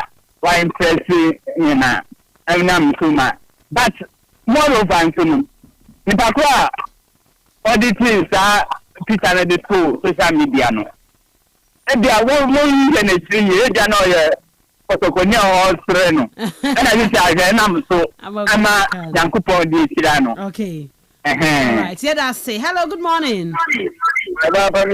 Insure the taxi driver. Madam is willing to the taxi driver. Yankupo or corner for the shank of the bill. So I can't be this kind of moon in summer. Your place to be more about a guy. There was a cat of years. I bet you my house and I want to. That's it. Oh, is she? Go to answer. Because this guy, why should I say him? Why should him get that? Nina, young one pay, yeah, that's then I had him for a car. Okay. I mean, sure. Medasi, ain't she? My and I fancy. I FKK. I was sitting in the Buafu pa because anytime I see plus now, Bobo, no moon come who said, okay, hello, good morning. Hello, good morning. Me patcho din baby free and free. Even Kumu Bonkus. Me patcho it you. Miche Ghana football na. Yang kasa yang league no. Yang generate is clear home. Teams are over leagues ni na. When generate is capable be anfi. You know, say you can teams you know support one players. Team nanga tanga tu nyaki. So so ya za ya be league ni na teams to generate sikefi league ni mo. I think the players no benefit the way. Yes, other leagues na. Sika wonye fimini no and sponsors. Yeah for Bayern, yeah for Barca, Madrid. Sponsors na katamputum ma players ni na cars. Okay, Bayern utum parade win na cars. Obia na car free every season dia inya. And the Ghana hano ya be league ni ya. I think them for so baba rather than there. Bebia tokwa hooliganism na nunca mo bebe abanda ba yan leg na gatampo nko nenyi madase. Yes, yeah, that's it. My fa the segment nsi FKK. Yeah. So there obia ache na. Kastle FM. Elsewhere cry you can say ho cry say na ka say contract base yi. Omudi hyehyem ti ku hu ne de obia person ni player ku no ho. Nti menye sure say o ka sembo ni bia also mu ku omo ho. Enu nti na so sign contract na o contract dey open no na o dey ashame because ebe ban ne o ebe so mu say yuro ho na ebobo ni ye e na no ya no so mbe say omo my standard contract we omo ko share PFA yes and omo decide in kokoshe ma thinking say going forward no em say next season e ko say to me take effect me sure say most of your contract na ye players ne be sensan wa ha no you be win say sanyo money she and would that do it FKK yes and the last call and say sika any league ni mu and because says any league not honest ni miscanti no they should treat the players anyhow because oniska and yeah oniska but omugu so ebo ana omubo so omubo ti do bet ma bia no ayi sama man so na mo de omubo enti say mo kasa mo be ya ade no na ye de ahye mo sa afie mu ntimi nya ye se mo fanto na mo nko say duru baby no clubs na your major so on be your autonomous league dey na free mobile so atias enti ni nyina kan bi ndi si aka say ye league no dey so mo anye ni year si ya na be ya ye be jai akasa na ya bashi players ni say mo muntu kwan in fact no po dey say obi enu obekasa dey ni bi say player no o ti wonom na wanya contract bi efi Tanzania fo ya say so mutu a chen yi Zambia fui empo ho po na okwa so okọ Sudan mpo a said ho war enam hui na so benya nsika bi obekọ Ethiopia league omutimi ba no mo be yi yambe de na mo de na akọ Ethiopia ha ya na mo akọ na lad ko na nsen otu kwan ko US na otimi kwosna Felix ewo US but with kotoko so ati azenti. That is it about it. Football ni aka ho asema a business ventured area. Oh ko na se wan kwanko ye serious ho no ma. I mean, uzu nyamfa so bia mfa free so. And indeed, the previous caller before the last caller no mun sem nyo mo kan nyina na yensema wo se gina. Ye ni ye na ye tua players ne kan should be a priority. In fact, no boni ade edikan. Say na your body gigi ye ni no. Eni gigi no wo ho. Se player no enya ketre yie na mentally enyoma okay unya bibia 100% but most part of any life no ne thinking ne bibia oyembia no at least enyoma beko yie kakra ema ne ono anso so ahokyere bi obetimi de twetwetwa no BBC a hu hia se chinchina o so okobo ni team manager edan mu o so okobo ni CEO edan mu eba ne sana life no obo ne senti hadwen yentu omukaye but eno nso so mbaye no de ne ka ne se ye hu se individuals bi ekuomo ho abo ama omo so anya bibi de free me ye external every club na nkasa mu ne bae and sa conversation there menye so say a bad conversation say oh yeah adwuma na yiro ho ankasa motivate ho ye especially when na unya options bia unya ba bia se wo ko in fact wonya baby bi ubenya baby papa bi nso kwa eye u baby awo no performance no dia wo ye na de ubekọ baby ti obi ka so munku omo ho ba also catch up because ukun ho abo no e na be opin sa bigger opportunity na na sa bigger eye do na timi dia ma yemfa first segment ni si yamra amanone yemedi nkoma wanra Champions League and afi ne Europa League games are no Conference League games are ba so ni mu. The real sports is here. Neuer's caught in no man's land. It's Marley! Kastle FM. The Sports King.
Sportsman to calm down. Better time will come his side. I feel sad for Barcelona and Arsenal, but now I throw my support to PSG to win the trophy. The name is Moses Arthur from New York City. Akotochena Odifra. Eddie Abba. And Mamenko, I say PSG has eliminated 3 English clubs, and for the last, for that alone, the Champions League is for them. Net 3 or 4. From Man City to Liverpool to Villa to Arsenal. Kojo Manko, inside Dutch commander, and other way, Eddie Ebaye. And good morning, Madam. Arsenal's coach said they are going to make history. And what history has he made? Ernest from Bonkus. Also, I said Madrid home. Any history, no. Good morning, Mitsubi and your crew. I really wish Inter to win the Champions League, but per the Ballon d'Or ranking this morning, if PSG should win, then Dembele will be the rightful owner of the Ballon d'Or. His humility will pay off. Barca boys are too arrogant. Hey, that's one. Barca boys, they are not me arrogant. One more. Barca boys, they are not me arrogant. Me am so value confidence. I don't need 40 bia. Oh, sir. No, sir. Your confidence as in positive one. Against Real Madrid in the Super Cup, no. Also catch any players in there. So what's your one umpu? 2 pound 1 so you know about to talk. It tells you the potent attack of FC Barcelona. And nobody can write them off. They are not arrogant. They are arrogant. Apart from Lamine Yamal, one of Barca or Egidi. Kasa. Sabaya from Zion. I say Barca boys are too arrogant. And Lamine Yamal, or Hadri.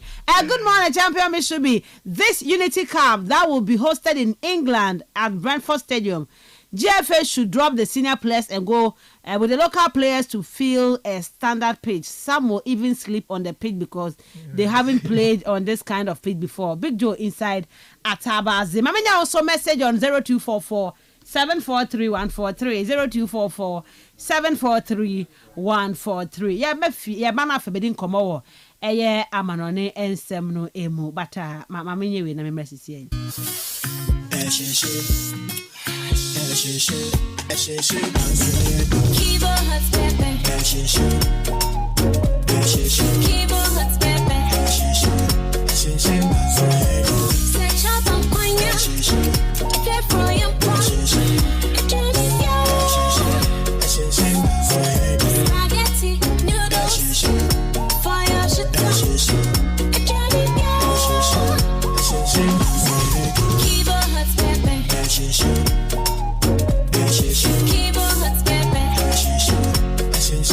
New Kivo hot pepper powder. Loco show. This advert is FDA approved. Auntie T, I beg, fix me go betete Ghana. No gari, no oil, no plantain, just beans then eggs. Hey, brah, that be dangerous combination, no. Problem no day. I feel handle am. For Telecel, with the Bob say everybody gets what they like. That be why Made For Me bundles day. Based on your usage, if you get your own data and call packages, falla! Made For Me bundles like the way you want them. That *530# then buy Made For Me bundles today. Telecel, connecting energies. Kwame sheni multi-bet so GD say ebe farm and now for ni ne chita phone nyina. Or the bet way for bet influencer. E bet one the fufura abro cheche ni code no. Etimi mani nye sika. Course dudu o cheche no ne chire sika dudu obenya. Obia betimi e bet influencer. We e ya the fufuro kra edi kan e wo wiase afa na nyina free betway. Kai se nchehye kakra wo ho. Gaming Commission of Ghana sashase. Woni fie no otwe a enko ho. Bet ni wonyansem. Fane say what the 1 Ghana cedi, ebedi 30 Ghana cedis. Cool job. And I say 30 Ghana cedis, ebedi 300 Ghana cedis. Cool job. Na 100 cedis bet there, and no grad here easy grad. The inkunim 30 times, e wo yibako agudi anymore. Near here and say obeyi apapano, e free otarikitu ebimu. E matter to 6 e womu, ama wedding kunim. Na anya enunkuana no, bobako, and I say bo e 9 impreno. Debia, nanya 2 Ghana cedis free. Wumpe we na upedien. Dial *946#. Na shasi e bonus ya. Enele ensa game pack agudi anymore. And yeah, mawana wondi if you do watching. The real sports is here. Neuer's caught in no man's land. It's Marley! Kastle FM. The Sports King. Kastle 90.3 FM sini Robert Mensah Sports ene de ma wo no na wo chia bo pepepe ye bedin komo wo eye amano ne semnu kakra bi yen spend time kete ba 20 minutes on it na afia ba abehwe other local stories no ensumu Osman Miss Ruby yen kwai say we de kan stand in be na ana yes me feel that ended that game and say na ana pe meto koko ama ana pe o minzu koko eni baba ya in scam maji class in scam maji yes Ruben ended that was a disappointing one for Arsenal supporters and then fans across the world and then you could clearly and visibly see how after the game na place ni bianca sana wo so hono ended that obi o hwe game bia no it was a game I ever Arsenal dominated in terms of ball possession, created almost the chances in na expectations in the chances is a create be bia na tum na kwa kwahye bi hono but then born ye 90 minutes and nobody asks about more ye fair more control ball be hono more creating enough chances one of the most goals no anona obi aka na asem in the history would remember PSG not Arsenal in this particular fixture obi aka na it is about the mentality of the two coaches and the two teams and the McKenna had it on paper. Nobody could convince me that Arsenal was going to be the better side. Because based on former, Arsenal was going to the game and compared to that of PSG. Yes, PSG recently will lose matches with you, but league in YJV. There was no way about catching the team always in the key players for a crucial game like this, Oh no, send a 4 minutes and you're good. But Arsenal now not over 10 deficit, So I check in the last 5 games, Obo with you, Obo winning in results in your good in form or your team so that was how our game ended up set up for the two teams in but for Arsenal for me first league I consider first goal second league no expectations in there can I see further after considering the first goal about to say game na boy partake coming back and can the game we're going to see a bit of intensity on the side of the team they show that much intensity reason I'm kind there me blame Arteta in this score in there tactics will be it's worked the honum. And just as PSG was starting with the Emirates and then the Arsenal so call Park the Princess honum. They started very well. But beyond place was the intensity pressure was in a PSG in less than 8 minutes. A whooping 3 clear cut chances and Arsenal once again. Declan Rice had to go to white. Martinelli a quarter to 1 but 15 pinten none so boy not the number we save a honum. Corner bay and our clear ball or the guys in the BBA had a very perfect execution. It took the same Donnarumma and I'll make it out save, And will be asked and when I asked for growing in confidence. Now what tried over penny PSG, That mean that just one chance from PSG, Over to now force Arsenal there, one relax or honum. So I wasn't really surprised that 27th minute, Goal now, Fabian Ruiz or Shano. It was a very good goal. Defending corner, maybe goalkeeper was a bay in the direction and combating, but there was a bit of deflection on that particular ball. I think it was Saliba and a ball no wide kakra. And I keep on going to 1 year. But Obi Kasembi, we not to mark there. So that bono and the Sanko Donnarumma, a bianca make some movement and wa fun and can say about Nanka waka bono. Just maybe. But football no someone you're very interesting in honum. And in the first half, PSG in your face goal. Arsenal now aggregate up 2-0. Second half. Now my expect a second half coming back and PSG will come in there, defend and dominate Honum. But yes, Arsenal also chair there. They really wanted to fight on our Konenim. They created those chances in Yano. But what there be some question there. Bukayo Saka, no Mendes no January and Kasa. No almost our 2 players anytime Ibiano, they'll go in there now attack Honum. Fifin Honum, Arsenal had a bit of a problem. Not because of Pata Nyazi, but all the baby in G3 Nelson Kakano. Now about the part of why Thomas their party. Share this boy is Kelly, for instance, and then after first half, now I wasn't expecting that he would come back into the game because the baby up now, not PSG fan will not trick Say allow boy and there's one to on chin for you pay Basima. Now my line breaking passes, the boy is fantastic, he can do it. It's almost about 4 or 5 occasions. Or try to will commit a foul on the ball, what you finish him. And told the baby, I tell them win there. Boy, no PSG from what targets in the area, honum. So when you're careful, able to make consider a lot of goals on that particular side, And the Shakwana will see what for that. And then the boy what to go in the film. But I was happy that I tried to see as in them. And no in the film was a Calafiori was a bay. Or Ben we saw a bit of stability in the Kakao Honum. Fast forward, Arsenal look attack. Bukayo Saka Bobby. I think what John Neves or Chinishi from Honum. referee na nka ho hwe na me feel oba check mpo na ka hu de be penalty na de bibiara nkonkosi honom dan ball no kwa se penalty a ball ne ball eyi ne nsa and what the penalty was against oye Arsenal honom but wakwa check bi onu na ma adwene yam da oye Bukayo Saka ne decision ni mum na wakwa akwahwe not knowing that it was a different decision altogether. But I want to give it to goalkeeper David Raya because Ruby at that time, na be here that boy, on for confidence, from many teammates in there. Now, Mami said with team na body into me and cheered na yembo. See, or check penalty and the Vitinha it was a very poor penalty. And then not pretension at Tonodo. And McKenna the PSG when he gets that movement now on any good day beyond the pressure about 4-1 or honum. But fast forward, opportunity baby, Thomas step at Miss Ruby. I would know everybody was rooting for you. And you see, not many more could do our brain anything. Maybe you don't want to blame him because you're about to play bia. He only wanted today about chamber on the way yes him, not tank we break line and no wako. But unfortunately, not placing general what you born finish and then pass no commercial for Kimino. Look at the execution. I bet him to me finish it, you might come on honum. Game now kwa 2-0. Yanko in Chazi. A lifeline came Bukayo Saka, just a mistake. And now, born got to the back of the net. So 2-1. I want to win the game by 10 in favor of us now, Bill. Now, Mr. Bukayo Saka, a player of all standard of all caliber. She boy ya gaping net, ball the horn one could see any offside though, under no pressure, control ball, not for to the back of the net. Ruby sometimes I know be more at the biggest moment. Ebe here Bukayo Saka no. I want to suppose sometimes so ya.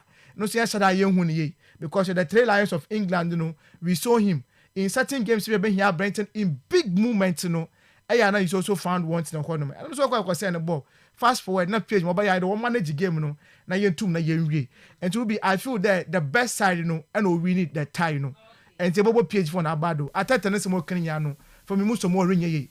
He's just gaslighting us and supporters. Now, boy, I born in your fancy, so what? I was necessary. There's nothing for you to show. But PSG said there, they will dominate the key areas no here no. Now we're to know why you do no. And they look at the attackers no.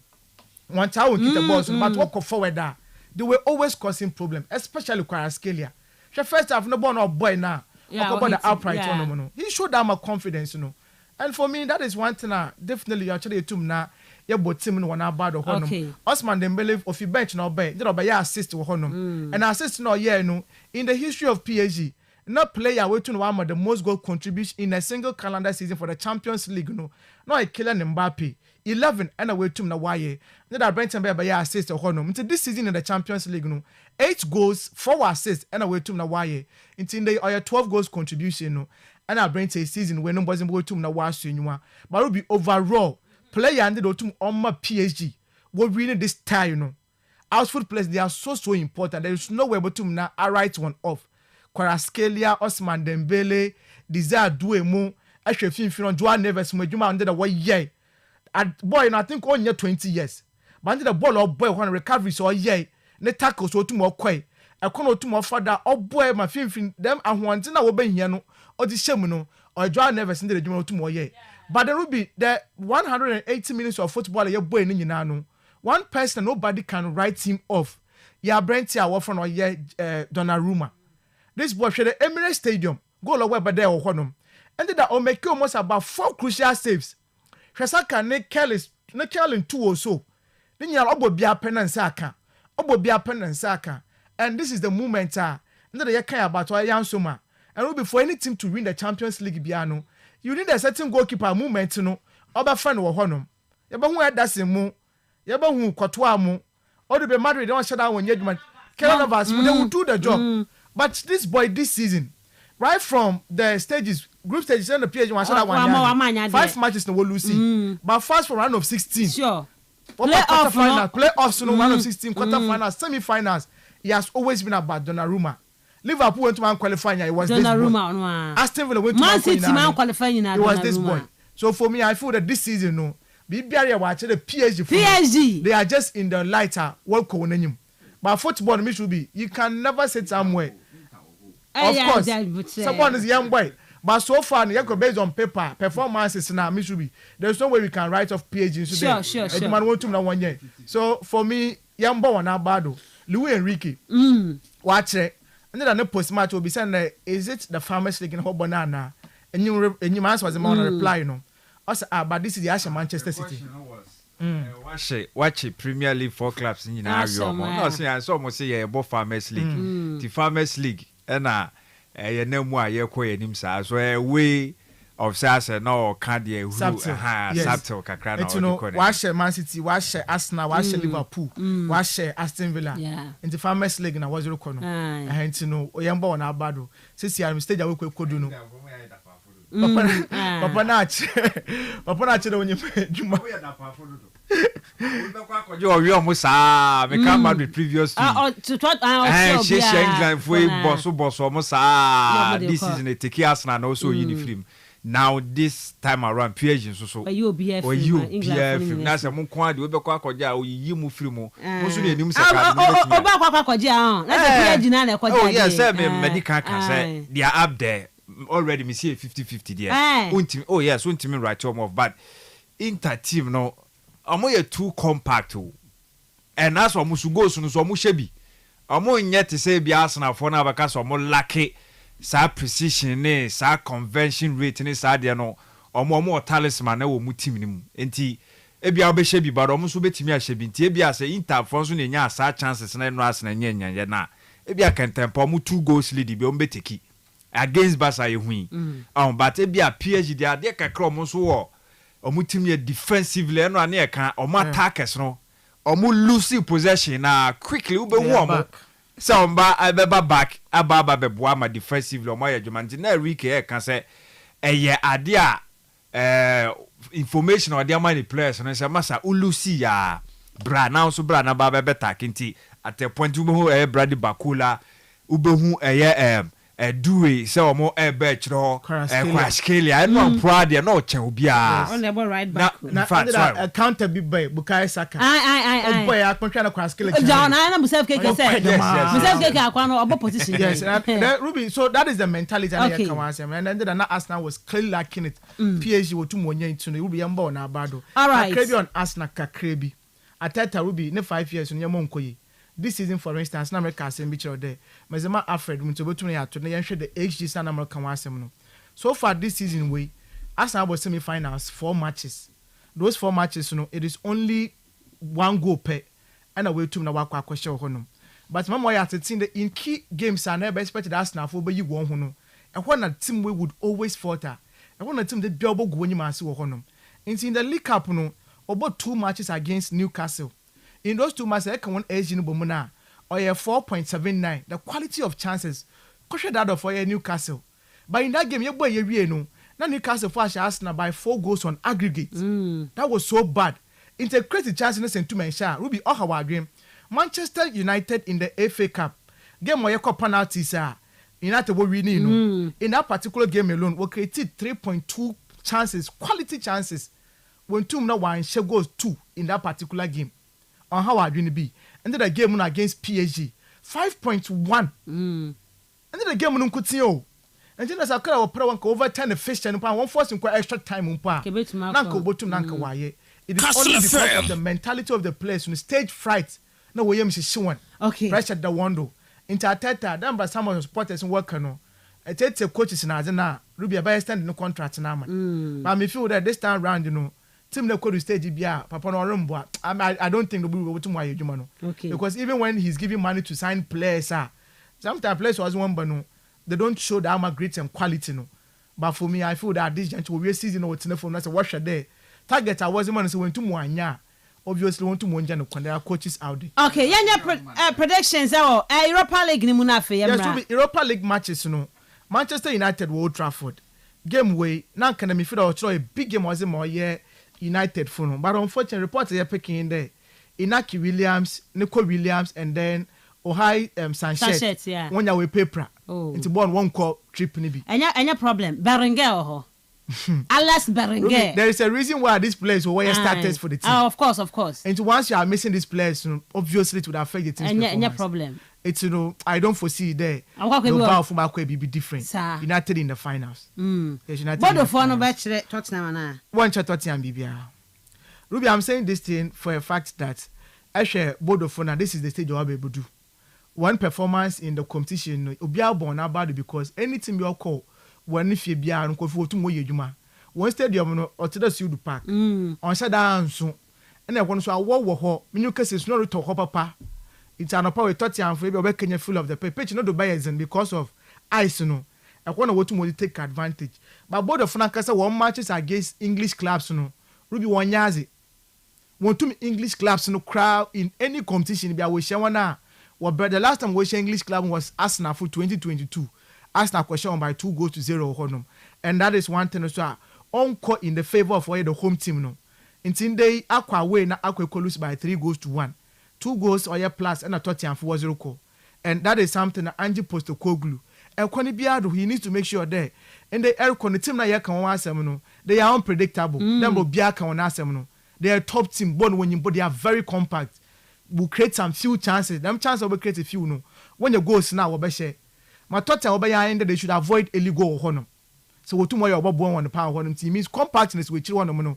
Tottenham for 1 2 na 1 year. Urban 15 one no they have the players that it takes there. You want obey ya. Obey ye. Yves Bissouma Bentancur and Kulubse Skimo.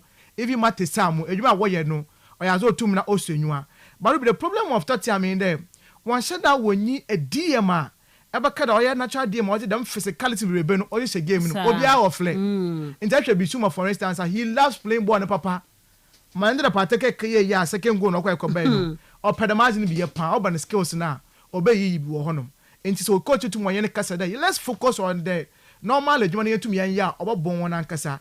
Attacking facing the urban concrete chances are they should be able to create those chances, you know. But I feel Tottenham, even if they lose this game, it shouldn't cost them their place in the finals. And in this game, I prefer the home team would score. Obviously, Tottenham would also score in this particular game. Okay. But I foresee Tottenham obviously will qualify to the finals. And when you're all English finals, you know, in the Europa League final. Yes. Okay. And then them give me a better one. But it's different in a quick one. Ruby. Top game, but Fiorentina for us if they want to do something now, also want to see 2-1. BBR is the same honor. A quite now Ankasa with your Temo French honor now. And one confidence will come there.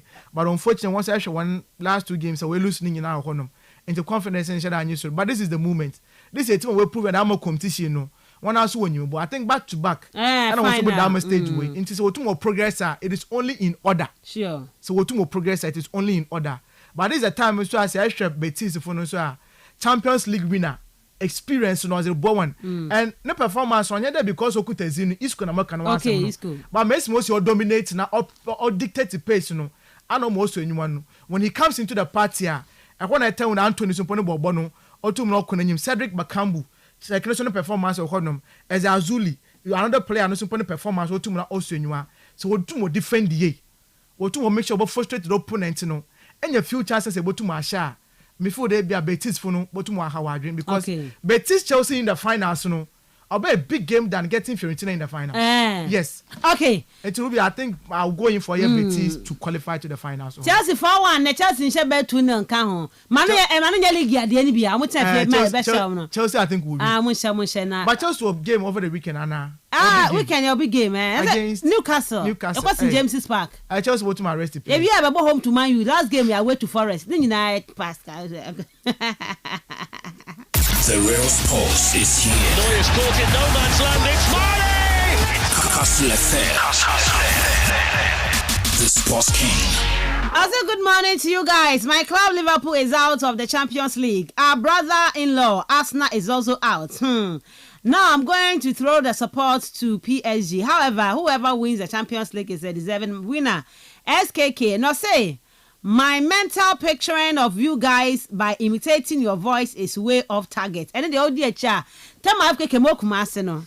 Na Fox na mitiati almost sports pass sometime no. Roxanne Money the other guys no na Kizito mo na 1 man me na me here not time Camacho not or a producer not time must my radio so but not back only on Sundays.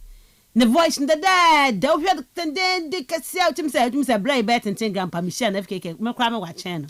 And you know, which me say, you say, when you are Shabro, when you are went to look as a would the voice net you party. And now, oh, not men, I hope crowd who's a number because